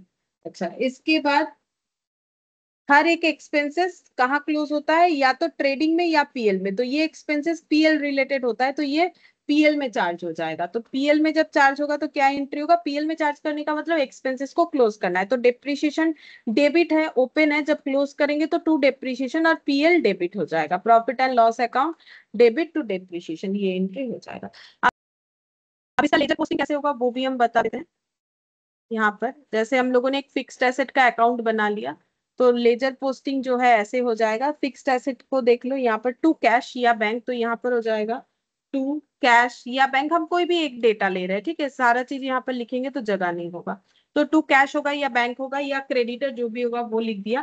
फिर डेप्रिसिएशन टू फिक्स्ड एसेट, फिर डेप्रिसिएशन चार्ज होगा, तो फिक्स्ड एसेट टू है तो बाई डेप्रिसिएशन होगा, तो यहाँ पर हम लोग लिख देंगे बाई डेप्रिसिएशन। तो इतने का एसेट खरीदा, इतना डेप्रिसिएशन हो गया, बचा हुआ वैल्यू हमेशा इधर ही आएगा, नॉर्मल बात है। क्योंकि अगर ये 100 रुपए का एसेट था, उस पर अगर 20 रुपए का भी डेप्रिसिएशन लगा तो बचा हुआ वैल्यू इधर ही हमें दिखेगा 80। अब ये ऐसे क्लोज हो जाएगा। फिर ये ब्रॉड डाउन होगा कि नेक्स्ट ईयर जब अकाउंट ओपन हो रहा है तो हमारे एसेट का वैल्यू कितना है, ऐसे करके ये चलेगा, ठीक है। टू बैलेंस बीडी यहाँ पर हो जाएगा बाई डेप्रिसिएशन, ठीक है, फिर बाई बैलेंस सीडी, इस तरीके से हो जाएगा, ये ऐसे चलेगा, ये क्लोज हो जाएगा। अच्छा, अगर एसेट हम लोगों ने बेच दिया, उसका भी एंट्री मुझे करवा देना चाहिए, तो उसके लिए लेजर का जगह खाली रखते हैं।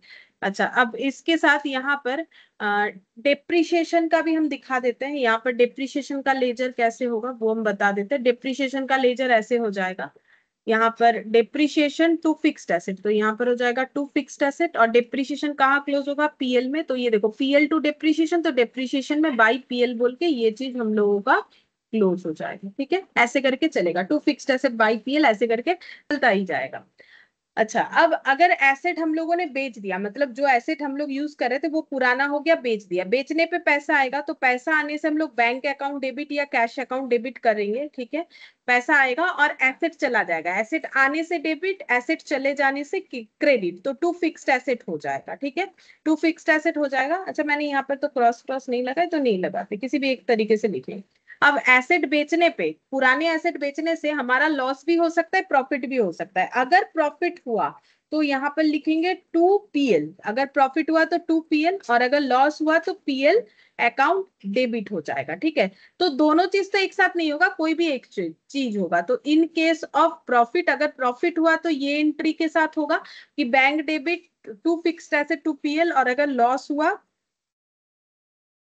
तो पीएल डेबिट हो जाएगा, अगर लॉस हुआ तो ये हो जाएगा। अब हम लोग इस चीज को लेजर में कैसे पोस्ट करेंगे, तो बैंक, अगर मान लेते हैं कि मेरा प्रॉफिट हुआ है, ठीक है, मान लेते हैं प्रॉफिट हुआ है, तो फिर कैसे होगा, लॉस हुआ है तो फिर कैसे होगा। जैसे ही हम लोगों ने एसेट को बेचना है तो हम लोगों का एंट्री क्या है, देखो, बैंक अकाउंट डेबिट, अगर लॉस हुआ है, पहले लॉस वाला देख लेते हैं, bank account debit, PL debit to fixed asset, तो फिक्स्ड एसेट में क्या लिखेंगे, बाई बैंक बाई पीएल, यहाँ पर हो जाएगा बाई बैंक बाई पीएल, ठीक है। और ये तो ब्रॉट डाउन होगा टू बैलेंस बीडी बोल के, ठीक है, और ये क्लोज हो जाएगा। और अगर इनकेस प्रॉफिट हुआ तो बाई बैंक तो रहेगा, यहाँ पर टू पीएल हो जाएगा अगर प्रॉफिट हुआ, लेकिन दोनों एक साथ नहीं होगा, आइदर बाई पीएल होगा या टू पीएल होगा, डिपेंड करता है कि अगर प्रॉफिट है तो टू पीएल और लॉस है तो बाई पीएल होगा, ठीक है, पोस्टिंग के हिसाब से। तो एक ओवरव्यू मैंने दिया कि लेजर पोस्टिंग में हमें ये यहाँ पर कैसे पोस्ट करना। बाकी तो लेजर पोस्टिंग तो नॉर्मल बात है, ठीक है, वो तो हमें आना चाहिए। और अगर किसी को कोई इश्यूज है तो सर अभी बेसिक का क्लास करवा रहे हैं, तो वहां पर सीखने को मिल जाएगा, ठीक है। मेरा तो थोड़ा एडवांस पार्ट रहता है, तो हम इसमें एडवांस वाला ही करवा सकते हैं, ठीक है। तो ये फिर भी मैंने एक बार बता दिया कि लेजर में हमारा ये सब चीज हो जाएगा। बाकी क्वेश्चन टू क्वेश्चन वेरी करेगा, देखते हैं क्या है क्वेश्चन में। तो एक क्वेश्चन हम लोग स्टार्ट करते हैं, ठीक है। मैंने आज एक ही मेथड अभी तक बोला है, स्ट्रेट लाइन वाला मेथड। अब ये दिया हुआ है इलास्ट्रेशन 1, इसमें बोला है Jain brothers acquired a machine on 1 July 2018 at a cost of 14 lakh. तो जैन ब्रदर ने एक मशीन खरीदा है, कब खरीदा है, 1 जुलाई को, कितने रुपए से, 14 लाख से, and spend 1 lakh on it's installation, और इंस्टॉलेशन करवाने में 1 लाख का खर्चा, rights of depreciation eight 10% per annum of the original cost every year, मतलब स्ट्रेट लाइन मेथड, इसलिए मैंने अलग अलग नाम जो भी होता है ना सब लिखवा दिया, क्या पता कौन सा नाम दे दे। तो ओरिजिनल कॉस्ट मेथड के अकॉर्डिंग डेप्रिसिएशन चार्ज होगा, और यहाँ पर रेट बताया 10% पर एनम, मतलब हर साल 10% करके डेप्रिसिएशन चार्ज होगा। The books are close on 31 December, books of accounts कब क्लोज होता है, 31 दिसंबर एवरी ईयर। हमें मशीन अकाउंट बनाने बोला है, अकाउंट का मतलब ही लेजर होता है, और डेप्रिसिएशन अकाउंट बनाने बोला है फॉर द ईयर 18 और 19। तो मेरा सबसे पहला क्वेश्चन है कि एसेट का कॉस्ट कितना होगा, फिर मतलब एसेट का वैल्यू, कितने का एसेट खरीदा इन्होंने, फिर कितने का एसेट खरीदा है।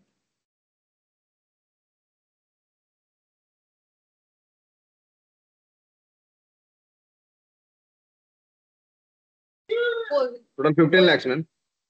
15 लाख का खरीदा, ठीक है।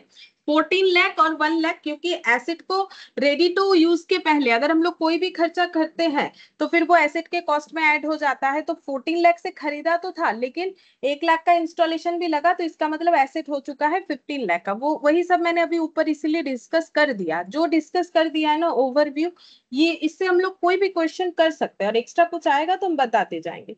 तो हम प्रेफर करते हैं कि डेप्रिसिएशन को हम लोग ड्रॉ करके करें ताकि क्वेश्चन आसानी से समझ में आए। अब ये इतने छोटे से क्वेश्चन में लगेगा कि ये सब करने का क्या जरूरत है, टाइम वेस्ट ऐसा लगेगा, ठीक है, जिन्होंने पहले कभी डेप्रिसिएशन किया। लेकिन जैसे जैसे क्वेश्चन बढ़ेगा तो समझ में आएगा कि ड्रॉ कितना इंपॉर्टेंट। इसलिए हम हमेशा बोलते हैं कि ड्रॉ करके करना जरूरी है, क्योंकि बहुत लोग मुझे पूछते हैं कि क्या ये सब करना जरूरी है। देखो मेरे हिसाब से तो जरूरी है कि करना चाहिए। अब कोई करेगा कि नहीं वो तो हम नहीं बोल सकते, ठीक है। तो हम तो बोलेंगे रिकमेंडेड यही है कि करना पड़ेगा।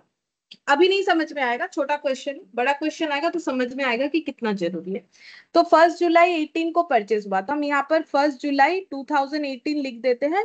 यहाँ पर परचेज हुआ है एसेट कितने का, 14 लाख का, ठीक है। अब इस एसेट को इंस्टॉल करवाने का खर्चा लगा, तो इंस्टॉल करवाने का खर्चा कब लगा है उसका डेट कुछ नहीं दिया है, तो हम लोग मान लेंगे कि उसी दिन इंस्टॉल करवाया गया है। 1 लाख का खर्चा हुआ, तो हम लोगों ने जो एसेट खरीदा वो हम लोग का 15 लाख का हुआ। मतलब इन्होंने जैन ब्रदर्स ने जो एसेट खरीदा वो इनके लिए 15 लाख का एसेट बन गया। अच्छा, अब इनका डेप्रिसिएशन लगना है 10% पर एनम। तो डेप्रिसिएशन का रेट क्वेश्चन हमें बता रहा है 10% पर एनम एसएलएम। अब एसएलएम का मतलब क्या है, स्ट्रेट लाइन मेथड। तो अलग अलग नाम जरूर है, लेकिन सबसे पॉपुलर यही वाला नाम होता है एसएलएम। सबको यही नाम से ज्यादा जानते हैं, बाकी सारा नाम ही याद रखना, एटलीस्ट दिमाग में रखना है हमें थोड़ा बहुत, क्योंकि क्वेश्चन में कोई भी नाम यूज हो सकता है। तो हम एसएलएम लिखने का मतलब वही स्ट्रेट लाइन मेथड लिख रहे हैं, मुझे भी वही ज्यादा बोलने का हैबिट है तो मैंने ये लिख दिया। अब ये ऐसे इनका अकाउंट्स कब बंद होता है, 31 दिसंबर एवरी ईयर। अब इसका क्या काम है, क्योंकि डेप्रिसिएशन हमें कब तक काउंट करना है। जैसे मैंने आज एक चीज खरीदा और ये हम 10 साल यूज करेंगे, तो डेप्रिसिएशन हर साल जो है वो साल कैसे काउंट करना है, तो अकाउंटिंग ईयर के अकॉर्डिंग। अब अकाउंटिंग ईयर नॉर्मली क्या होता है, अकाउंटिंग ईयर का मतलब नॉर्मली हम लोग का हो जाएगा, जैसे हमें क्वेश्चन बोलेगा, जैसे यहाँ पर हमें लेकिन कैलेंडर ईयर बोला है कि 31 दिसंबर को क्लोज होता है, तो हम लोग वो यूज करेंगे। अगर हमें बोलेगा कि फाइनेंशियल ईयर, तो हम लोग फिर मार्च, अप्रैल टू मार्च वाला यूज करेंगे। तो इनका अकाउंट क्लोज होता है 31 दिसंबर एवरी ईयर। तो मान लेते हैं 31 दिसंबर, ये कौन सा टाइम आ गया, 2018। मतलब ये एसेट खरीद लिया इन्होंने, ठीक है, फिर एसेट यूज कर रहा है, यूज कर रहा है, यूज कर रहा है, करते करते क्या आ गया, 31 दिसंबर 2018। और डेप्रिसिएशन ऑल अबाउट टाइम है, ठीक है, कितने समय के लिए हम लोगों ने वो एसेट यूज किया उसके ऊपर डिपेंड करेगा कि कितना डेप्रिसिएशन लगेगा।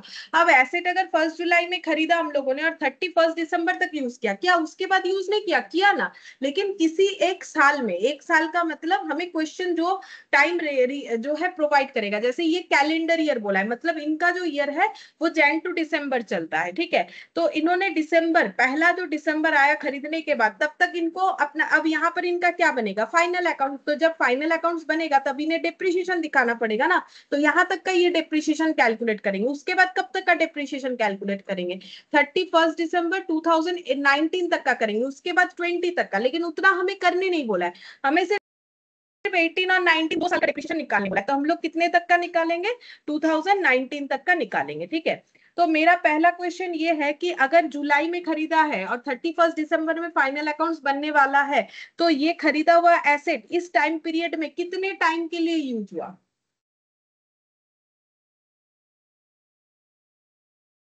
यहाँ खरीदा और यहाँ तक यूज हुआ, तो ये टाइम बताना है, ये तो काउंट करके बताना है कि जुलाई से दिसंबर कितना होता है, मंथ में बताना है। 6 मंथ। 6 मंथ्स, सही है, हाफ 6 मंथ्स। अच्छा, अब फिर 30 यहाँ पर यूज हुआ, फिर इसके बाद ईयर एंड हुआ, तो यहाँ पर हमें डेप्रिसिएशन कैलकुलेट करना पड़ेगा। तो एक बार हम कैलकुलेशन करवाते हैं, उसके बाद हम जो है प्रॉपर पैटर्न में आएंगे। तो यहाँ तक 6 मंथ्स यूज हुआ, तो यहाँ पर डेप्रिसिएशन कितना काउंट किया होगा हम लोगों ने 15 लाख का एसेट है, ठीक है। इस पे डिप्रिशिएशन कैसे लगता है, 10% पूरे 1 साल के लिए, तो 10% लगाएंगे तो 1 साल का मिलेगा। मुझे निकालना है 6 महीने का, ठीक है। तो 1 साल का ये मिल गया, इसको अगर हम डिवाइडेड बाई 12 करेंगे तो मुझे एक एक महीने का मिलेगा, इंटू 6 करेंगे तो मुझे 6 मंथ्स का मिल जाएगा, ठीक है। और इसका प्रेजेंटेशन नॉर्मली सबको इस तरीके से करते हो, बट लॉजिक तो यही है, इंटू 6/12। और देखो मैंने यही वाला फॉर्मूला लिखवाया हुआ है, हम दिखा देते हैं। Cost of asset into rate of depreciation into time, जितने समय के लिए यूज हुआ। इस समय को हमें नॉर्मली कोशिश करना है कि हमेशा ईयर में दिखाने के लिए। तो 15 लाख इंटू 10% करेंगे तो 1 साल का, बट ये 1 साल यूज नहीं हो रहा है, अभी 6 महीना यूज हो रहा है। तो डिवाइडेड बाई 12 करेंगे तो पर मंथ का, इंटू 6 करेंगे तो 6 मंथ्स का निकल जाएगा। तो अब कितना डिप्रिशिएशन हुआ, 15 लाख इंटू, अब हम इसे 5% कर देंगे, क्योंकि इस तरीके से भी सोचा जा सकता है, ठीक है। लिखना ऐसे है, लेकिन थोड़ा अगर हम लोग ओरली कैलकुलेशन करना चाहे तो थोड़ा हम लोग अपना जो है अगर दिमाग यूज करें तो ऐसे हम लोग सोच सकते हैं कि 10% अगर 12 महीने में है तो 6 महीने में 5%, तो 5% लगाएंगे तो 15×5 = 75 हो जाएगा। तो बिना कैलकुलेटर के भी निकाल सकते हैं, ठीक है। छोटा छोटा ट्रिक हम लोग यूज कर सकते हैं। तो ये इस साल हमारा डिप्रिशिएशन इतना लग जाएगा। अच्छा, अब फिर नेक्स्ट ईयर फिर से ये एसेट यूज होना स्टार्ट हुआ, फिर यहाँ पर आके हम लोग इस एसेट का जो है फिर से डिप्रिशिएशन निकालने वाले हैं यहाँ पर, ठीक है। तो अब यहाँ से लेके यहाँ तक जो यूज हुआ ये कितने टाइम पीरियड के लिए, क्योंकि जब तक टाइम नहीं पता चलेगा कैसे डिप्रिशिएशन लगाएंगे, तो कितने टाइम पीरियड के लिए यूज हुआ ये वाला, जैसे ये 6 मंथ्स लिखा है, ये कितना लिखना 1 year. चाहिए, 1 ईयर मतलब ये 12 1 year. मंथ्स। हाँ, मंथ में लिखेंगे, यहाँ पर लिख लिया, ईयर भी लिख सकते हैं, मतलब 1 ईयर। मैंने यहाँ मंथ लिखा तो इसको भी ऐसे मंथ लिख दिया। अब क्योंकि ओरिजिनल कॉस्ट मेथड है या स्ट्रेट लाइन मेथड है, तो फिर से वही 15 लाख पे लगेगा 10% इंटू 1 ईयर, ठीक है। तो फिर ये हो जाएगा हम लोग का 1,50,000। 50,000. हाँ, ये हो गया 1,50,000। पता नहीं मैंने क्या लिख दिया, ये वाला 1,50,000 कम ज्यादा लिख दिया, 1,50,000 हो गया, ठीक है। ये कैलकुलेशन होके आ गया। अच्छा, अब इसमें और एक चीज भी मुझे बता देना चाहिए था, कि अभी बता देते, ठीक है। जैसे ये डिप्रिशिएशन लगा 75,000, तो डिप्रिशिएशन लगने के बाद यहाँ एसेट का वैल्यू कितना दिख रहा होगा, 15 लाख का एसेट था जब शुरुआत में 14 lakhs खरीदा गया। 25. हाँ, -75,000 करने से जितना होगा उतना, अब ये शायद कितना होना चाहिए, 5, 7, 8, 9, 1425. हाँ 14,25,000 का एसेट का वैल्यू होगा। अब फिर डिप्रिशिएशन लगा, अब एसेट का वैल्यू कितना है, तो एसेट तो 14,25,000 का हो चुका था, अब इस पे 1.5 लाख का डिप्रिशिएशन लगा। तो अभी एसेट का वैल्यू कितना दिख रहा है, ये माइनस करने से नहीं,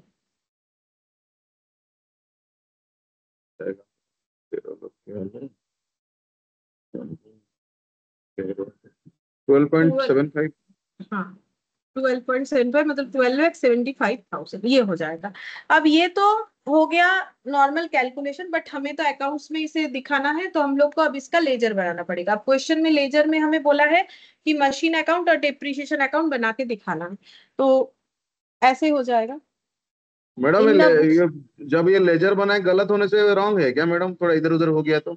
हाँ रॉन्ग है, क्योंकि लेजर पूरा सही होना चाहिए, इधर उधर नहीं होना चाहिए। एक्चुअली इसका रूल्स है, रूल्स के हिसाब से ये पोस्ट होता है, तो वो रूल्स गलत हो गया तो फिर लेजर गलत होने से सारा चीज गलत, मतलब अगर लेजर ही बनाने बोला था तो फिर हमें कोई मार्क्स नहीं मिलेगा।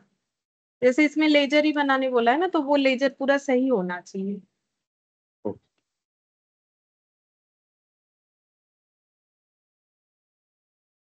In the books of Jain brothers ये लिखना पड़ेगा, जिसके बुक्स में बन रहा है। क्या अकाउंट बनेगा, मशीनरी अकाउंट,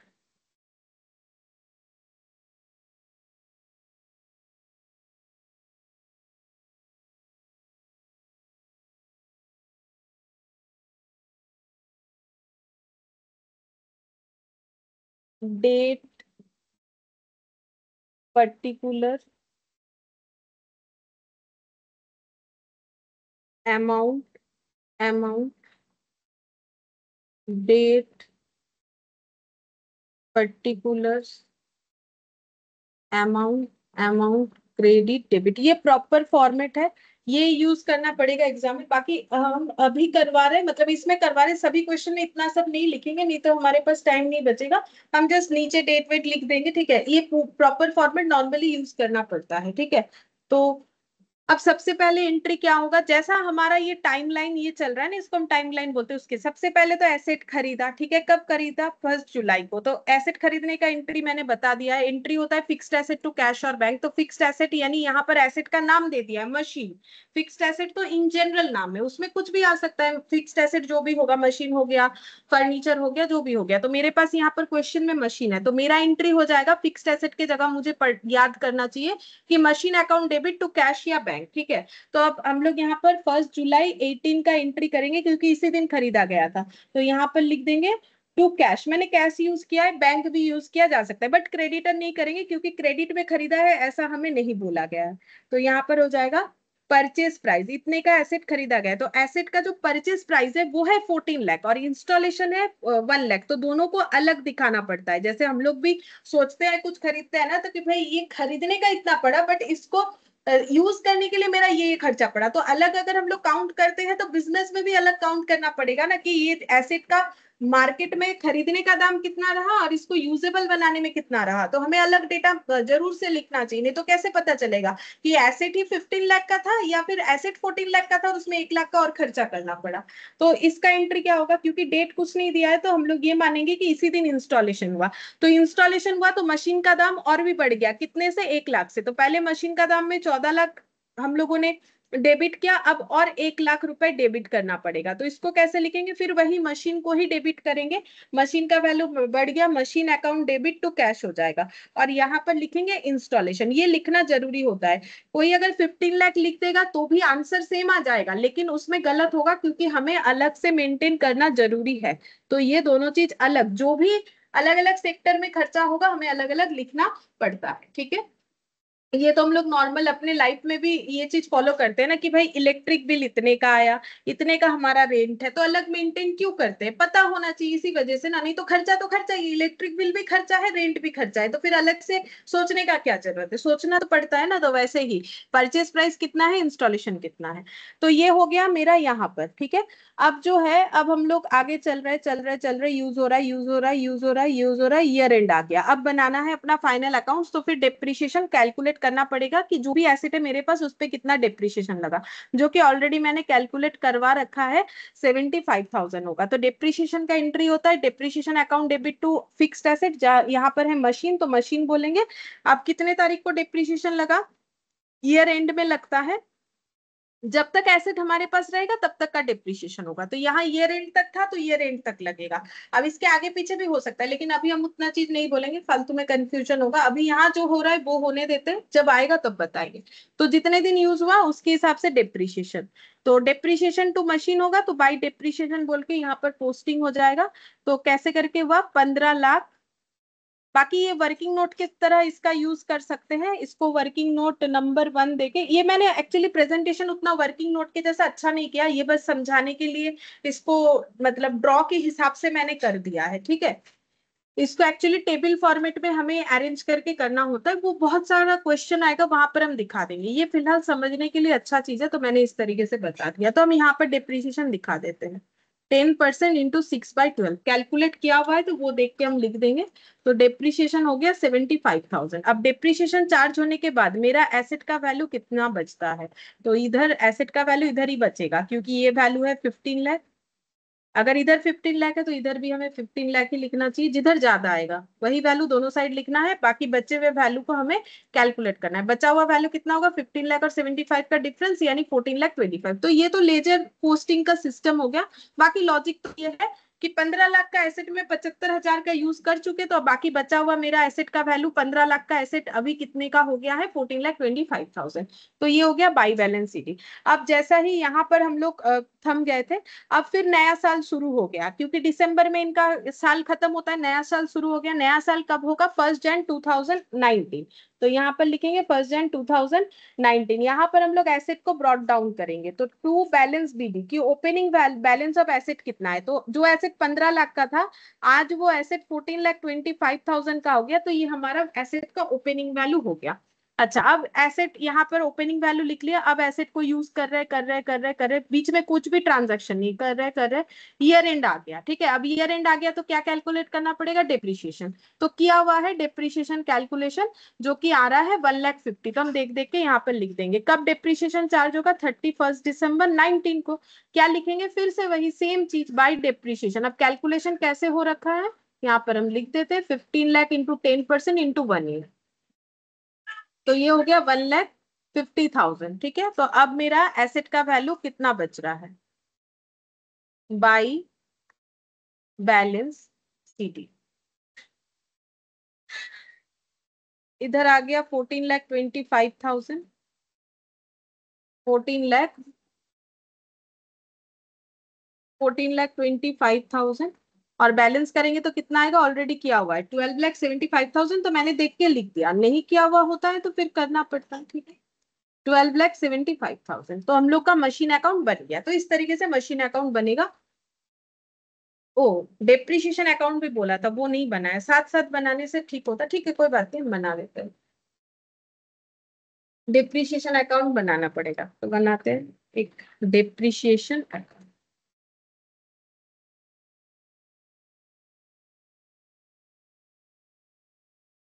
इसमें भी लिखना पड़ेगा डेट, पर्टिकुलर्स, अमाउंट। एक कॉलम से ही हो जाएगा, मैंने वहां 2 कॉलम लिया था बट जरूरत नहीं पड़ी।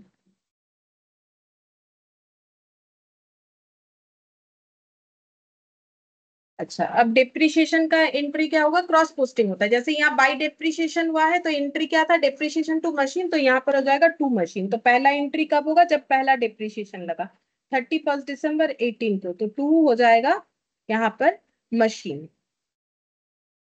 कितना हुआ था डेप्रिसिएशन का वैल्यू, 75,000। ठीक है, अब ये एक्सपेंसेस कहाँ क्लोज होगा, पीएल में होगा। तो 31 दिसंबर 2018 में एंट्री क्या हो जाएगा, पीएल डेबिट टू डेप्रिसिएशन। तो यहाँ पर हम लोग क्या लिखेंगे, by profit and loss account 75,000। तो दोनों साइड क्लोज हो जाएगा, इधर भी 75,000, यहाँ कोई बैलेंस वगैरह नहीं आ रहा है। हो गया। अच्छा, अब फिर डेप्रिसिएशन लगेगा कब, 31 दिसंबर 2019 को लगा, दो ही बार डेप्रिसिएशन लगा, फिर से वही एंट्री टू मशीनरी, क्योंकि फिर से वही सेम एंट्री तो होता है, डेप्रिसिएशन टू मशीन। तो डेप्रिसिएशन में तो डेप्रिसिएशन नहीं लिखते हैं, टू मशीन लिखेंगे। तो यहाँ पर हो जाएगा 1,50,000। और ये क्लोज हो जाएगा पीएल में, तो इसका एंट्री हो जाएगा बाई पीएल 1,50,000। नॉर्मली ये अकाउंट बनाने हमें नहीं देता है एग्जाम में, हमें सिर्फ और सिर्फ जो है मशीन अकाउंट इस तरीके का ही बनाने देगा, क्योंकि ये तो आसान है, ये बनाने नहीं देता है। हाँ, एडिशन अगर दे दिया कि भाई थोड़ा जो है 1-2 नंबर के लिए दे देते हैं, लेकिन चांसेस बहुत कम है कि हमें ये डिप्रिसिएशन अकाउंट, पीएल अकाउंट इस तरीके का इसमें नहीं देगा। हमें जो भी बनाने के लिए देगा वो होगा मशीन अकाउंट, मतलब एसेट अकाउंट बनाने नहीं देगा। अब एसेट मशीन है, फर्नीचर है, कुछ फर्क नहीं पड़ता है। ठीक है, मेन तो इसी पे काम होना चाहिए। तो ठीक है, डिप्रिसिएशन था तो हम लोगों ने बना लिया। अच्छा, इसके बाद हम लोग दूसरा एक मेथड सीखेंगे। ये तो हम लोगों ने सीखा स्ट्रेट लाइन मेथड। ठीक है, अब इसके बाद एक दूसरा मेथड सीखते हैं जिसका नाम है रिटन डाउन वैल्यू मेथड, या फिर डिमिनिशिंग बैलेंस मेथड भी बोलते हैं।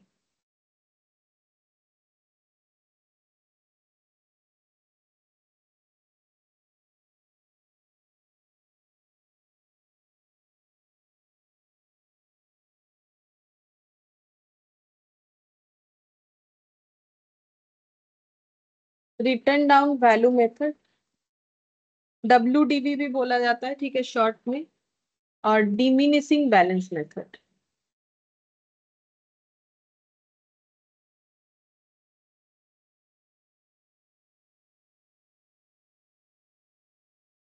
ये सीख लेते हैं। तो इसमें कैसे डिप्रिसिएशन कैलकुलेट होता है, तो इसमें एक चीज लिख लेते हैं पहले। इन दिस मेथड,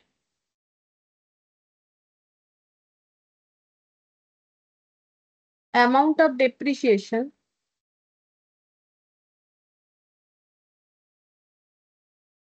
remains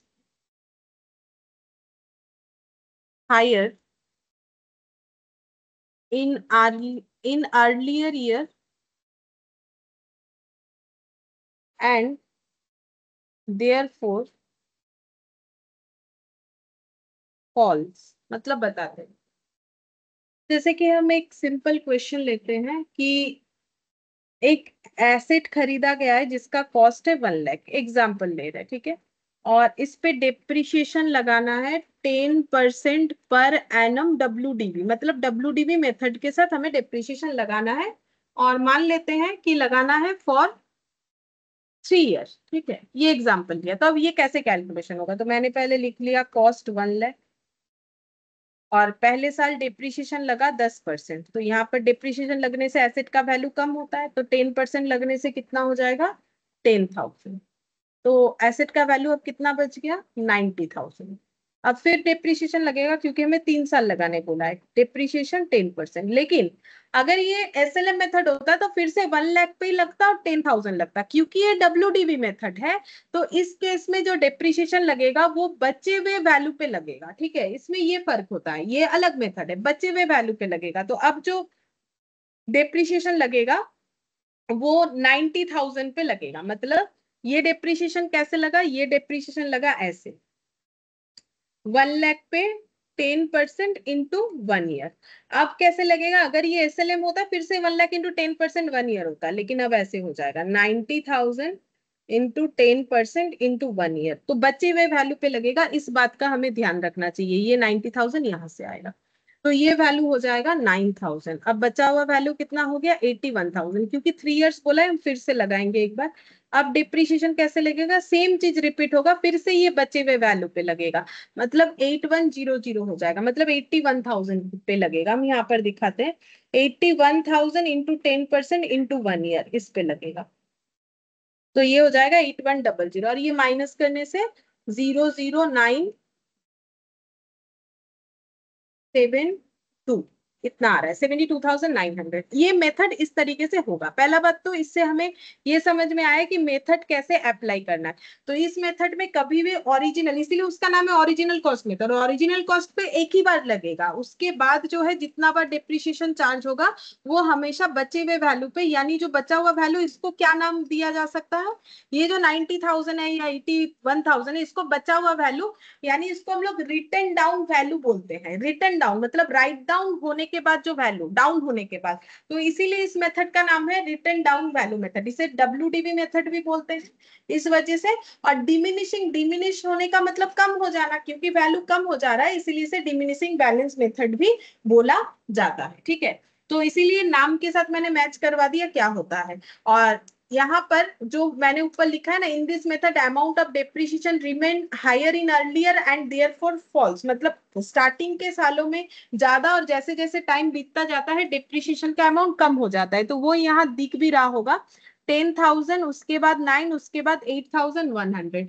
तो अगर हम लोग देखें तो सबसे ज्यादा ये तीनों साल में स्टार्टिंग में ही मेरा डेप्रिसिएशन था, सबसे ज्यादा 10,000 था, उसके बाद धीरे धीरे कम हो गया, उसके बाद हो गया है 9,000, फिर हो गया 8,100।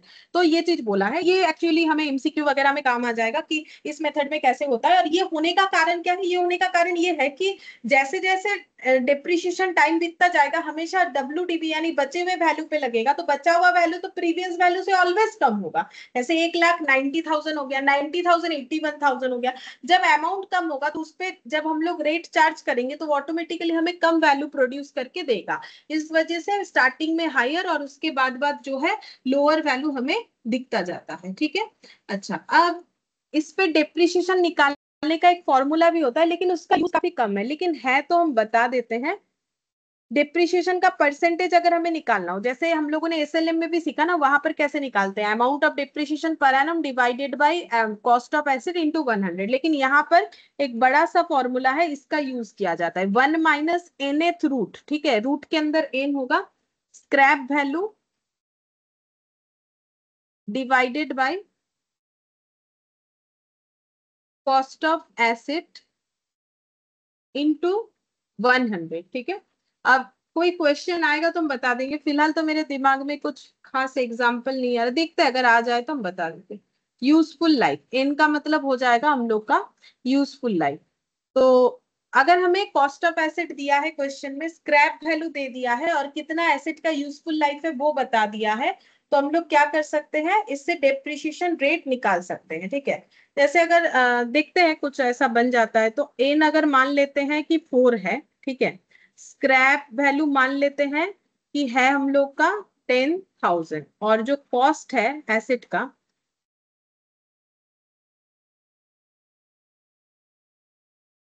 10,000, ये हम मान लेते हैं कि 1,60,000। ठीक है, तो मेरा डिप्रिशिएशन का रेट कैसे निकलेगा, तो हम लोग ऐसे करेंगे 1 minus 4th root of 10,000 divided by 1,60,000। देखते हैं, मैंने एग्जाम्पल इंस्टेंट लिया है, कितना अच्छा एग्जाम्पल होगा, मतलब कैलकुलेट कितना हो पाएगा। 10,000 डिवाइडेड बाई 1,60,000, तो ये आ गया 0.0625। ठीक है, 0.0625। ठीक है, अब इसमें 4th रूट है, 4th रूट का मतलब ऐसे हो जाएगा टू दी 1/4। पावर 1/4। इसको अगर हम लोग कैलकुलेटर पे 2 बार रूट करें ना, कैलकुलेटर पे ये चीज होगा, इसको अगर हम लोग 2 बार रूट करें, 1 बार 2 बार, तो हमें आंसर मिल जाएगा 0.5 हो जाएगा।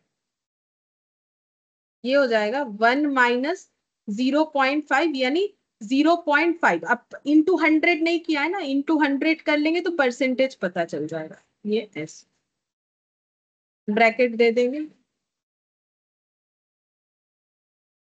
मतलब 5% होगा शायद, हाँ, कि 50% हो जाएगा, पता नहीं। 50% हो गया, जो कि थोड़ा सा इम्प्रैक्टिकल है। जो भी हो, मैंने जस्ट समझाने के लिए बोल दिया, बाकी मेरा एग्जाम्पल उतना अच्छा नहीं हुआ। 50% नॉर्मली एसेट्स पे डिप्रिशिएशन, बहुत कम एसेट होता है जो 50% डिप्रिशिएट हो सकता है, मुझे ऐसा लगता है, क्योंकि इतना 50% का मतलब आज अगर 1 लाख का खरीदा, कल 1 साल बाद 50,000 का हो जाएगा। तो जो भी है, मैंने सिर्फ इस कैलकुलेशन को समझाने के लिए किया। बाकी यहाँ पर 1/4 आया तो कैलकुलेटर पे हो गया, हाफ आएगा तो भी हो जाएगा, लेकिन 1/3 या ऐसा कुछ आया तो फिर डर्टी पावर का यूज करना पड़ता है। ठीक है, तो डर्टी पावर जो है, जिनका मैथ्स है उनको तो हम करवाएंगे, ठीक है, लास्ट दिन ही बोला था। और बाकी सर एफएम में करवाते हैं डर्टी पावर। ठीक है, जिन जो कोई सर के पास एफएम पढ़ते हैं तो वहां पर जो है डर्टी पावर का कैलकुलेशन सर जरूर करवाते हैं, तो वहां पर देखना पड़ेगा। ठीक है, क्योंकि यहाँ जरूरी नहीं है, अगर आएगा तो हम यहाँ भी दिखा देंगे। ठीक है, यहाँ जरूरी नहीं है, तो अभी उस पर हम दिमाग नहीं लगा रहे, तो अगर ऐसा हुआ तो ऐसे करके करना पड़ेगा। अच्छा, अब नेक्स्ट यहाँ पर लिखेंगे, एक इंपॉर्टेंट पॉइंट लिखते हैं जो कि हर मेथड के ऊपर एप्लीकेबल होगा। भूल गए थे, ये वाला चीज मुझे बताना चाहिए था, तो एक बताते हैं, यहाँ पर लिखना है note number 1, depreciation is charged from the date asset is ready to use. और एक नोट 2, ये हर मेथड के लिए, ठीक है, इस मेथड के लिए ही है, ऐसा बात नहीं है।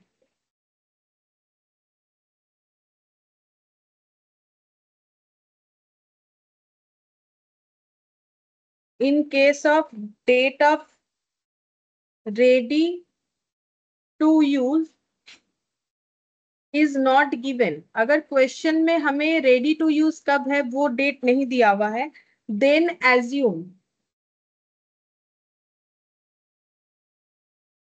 date of purchase of asset as ready to use।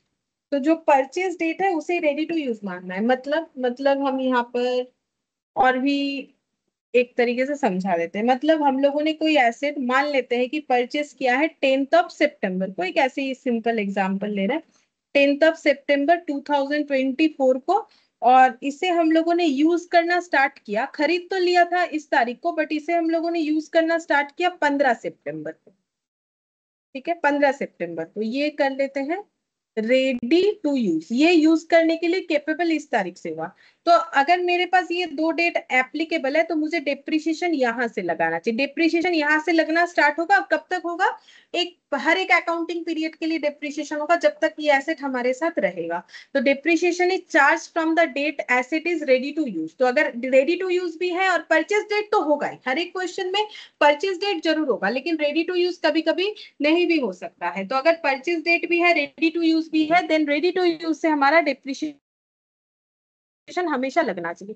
लेकिन अगर मेरे पास रेडी टू यूज नहीं है, मतलब मेरे पास सिर्फ ये डेटा है कि 10 सितंबर को हम लोगों ने एसेट को परचेस किया हुआ है, लेकिन हमें हमें ये नहीं पता कि कब से ये रेडी टू यूज है, तब हम लोग डिप्रिशिएशन इसी डेट से लगा देंगे। इसी चीज को मैंने यहाँ पर लैंग्वेज में लिखा है कि अगर हमारे पास date of ready to use given नहीं है, then assume date of purchase of asset as ready to use. तो इसे ही मुझे रेडी टू यूज मान लेना है, मतलब इसी डेट से डिप्रिशिएशन लगाना है। और अगर रेडी टू यूज अवेलेबल है, देन रेडी टू यूज को यूज करना पड़ेगा। अच्छा, और एक नोट लिखेंगे, note number 3। In the year of purchase of fixed asset,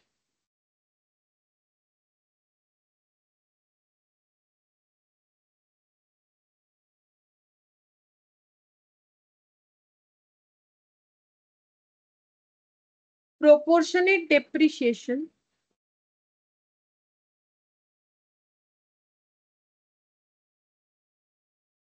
will be charged if asset is not used for complete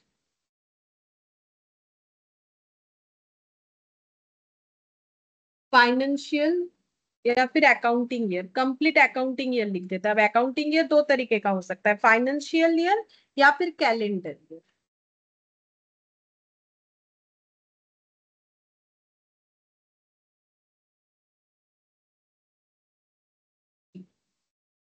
तो ये ना हम लोगों ने अभी जो क्वेश्चन जैन ब्रदर्स वाला किया था ना, उसमें ये चीज हम लोगों ने फॉलो किया था कि हम लोगों ने जब एसेट खरीदा जुलाई को, वो दिसंबर तक चला, तो हम लोगों ने एक साल का डिप्रिशिएशन नहीं लगाया था। एक्चुअली डिप्रिशिएशन जितने समय तक एसेट हमारे साथ किसी एक अकाउंटिंग ईयर में रहेगा उतने समय का ही लगना चाहिए। तो उस क्वेश्चन में देखें तो पहले 6 महीने का लगा, फिर 12 महीने का। ऐसा क्यों? क्योंकि परचेस जब हुआ उसके बाद से डिप्रिशिएशन लगना स्टार्ट किया, और उसके बाद से टाइम पीरियड 6 महीना ही हुआ, उसके बाद 12 महीना हुआ तो 12 महीने का लगाया। तो वही बोला, in the year of purchase of fixed asset proportionate depreciation will be charge. जिस साल खरीदा हुआ है उस साल प्रोपोर्शनेट डेप्रिसिएशन चार्ज हो सकता है अगर पूरे अकाउंटिंग ईयर के लिए वो यूज नहीं हुआ। जैसे कि परचेज ईयर में कैसे यूज हुआ, 6 मंथ्स के लिए, ठीक है, तो वैसे हो सकता है। इस पे भी हम एक एग्जांपल दे देते हैं। जैसे कि मान लेते हैं कि किसी का अकाउंटिंग ईयर है जैन टू दिसंबर वाला, मतलब कैलेंडर ईयर है, और किसी ने एसेट खरीदा है 20, ऐसे लिखते हैं 31 मार्च को खरीदा है,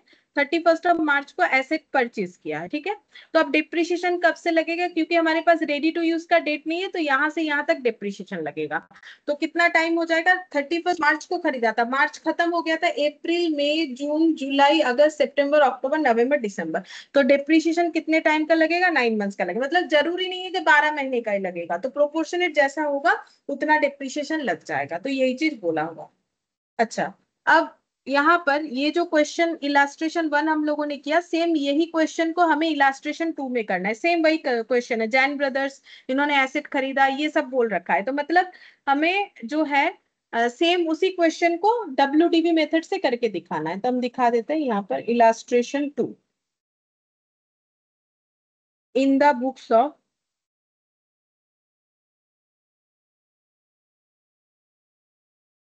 जैन ब्रदर्स मशीनरी अकाउंट।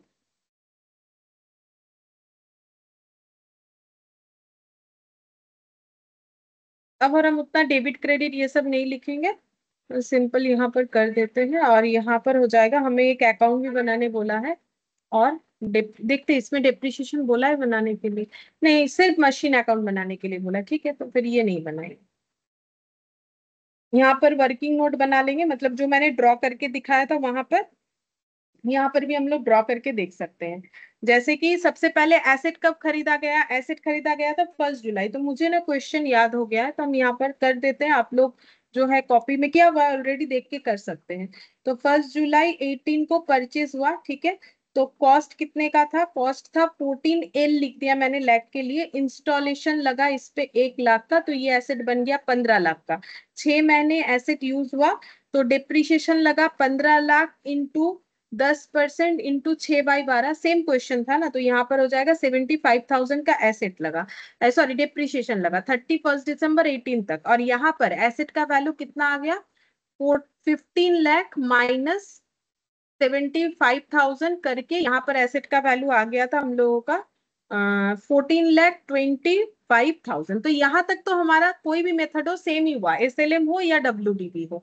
फिर उसके बाद क्या हो जाएगा, फिर से डेप्रिसिएशन लगेगा 31 दिसंबर 19 तक, कितने महीने का, 12 मंथ्स का। अब डेप्रिसिएशन कैसे लगेगा, तो अभी मैंने मेथड समझाया। अब डेप्रिसिएशन हमारा 15 लाख पे नहीं लगेगा जैसे प्रीवियसली हम लोगों ने किया, क्योंकि तब हम लोगों ने क्वेश्चन को ओरिजिनल कॉस्ट मेथड से किया था। अभी कैसे लगेगा, ये 14,25,000 पे लगेगा 10% इंटू 1 ईयर के लिए। तो 10% होने से यहाँ पर 2 जीरो कैंसिल आउट और इससे 1 जीरो आ जाएगा, मतलब 1,42,500 डेप्रिसिएशन लग जाएगा। ठीक है, ये डेप्रिसिएशन हो गया, ये अमाउंट हम लोगों का। तो फिर बचा हुआ एसेट का वैल्यू कितना होगा, 14,25,000 था और 1,42,500 जो है एसेट का वैल्यू कम हो गया। तो बच कितना रहा है वैल्यू, 14,25,000 माइनस 1,42,500। तो एसेट का वैल्यू हो जाएगा 12,82,500। अब इस चीज को हमें अकाउंट्स में करके दिखाना है, जिसमें ये इतना तो हमारा सेम होगा जैसे हम लोगों ने प्रीवियसली किया। ठीक है, और यहाँ पर बस ये डिप्रिसिएशन चेंज हुआ तो ये क्लोजिंग वैल्यू भी हमारा चेंज हो जाएगा, जितने टाइम पीरियड के लिए हमें करने बोला था। तो कैसे होगा, पहले तो एसेट खरीदेंगे। एसेट खरीदने का जो एंट्री होता है, तो 1 जुलाई 18 को टू कैश या बैंक जो भी लिखना चाहे हम लोग, परचेज।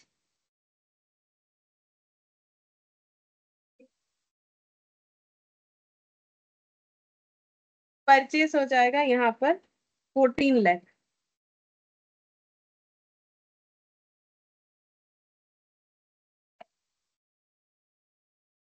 टू कैश, फिर से same date, installation 1 lakh,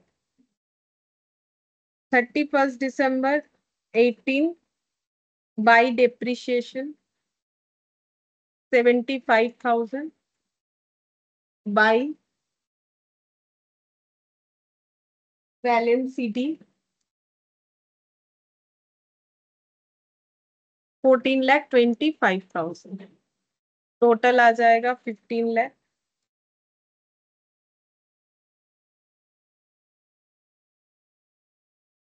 1,119 to balance BD 14,25,000 by depreciation 1,42,500, 14,25,000, 14,25,000 by balance CD.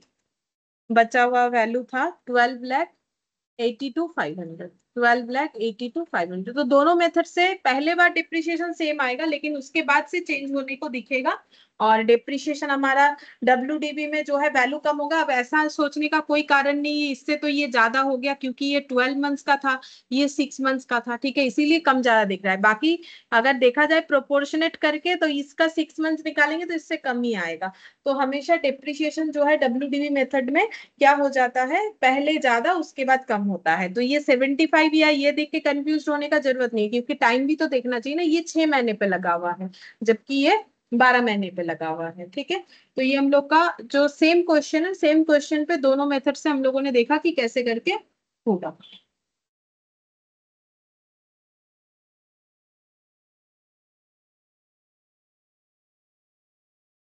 ठीक है, ये दूसरा मेथड आ गया। ठीक है, फिर आज हम लोग ये दो मेथड ही करते हैं, बाकी नेक्स्ट क्लास में हम लोग दूसरा मेथड करेंगे। ठीक, आज इतना ही करें। Thank you. Bye ma'am. Bye.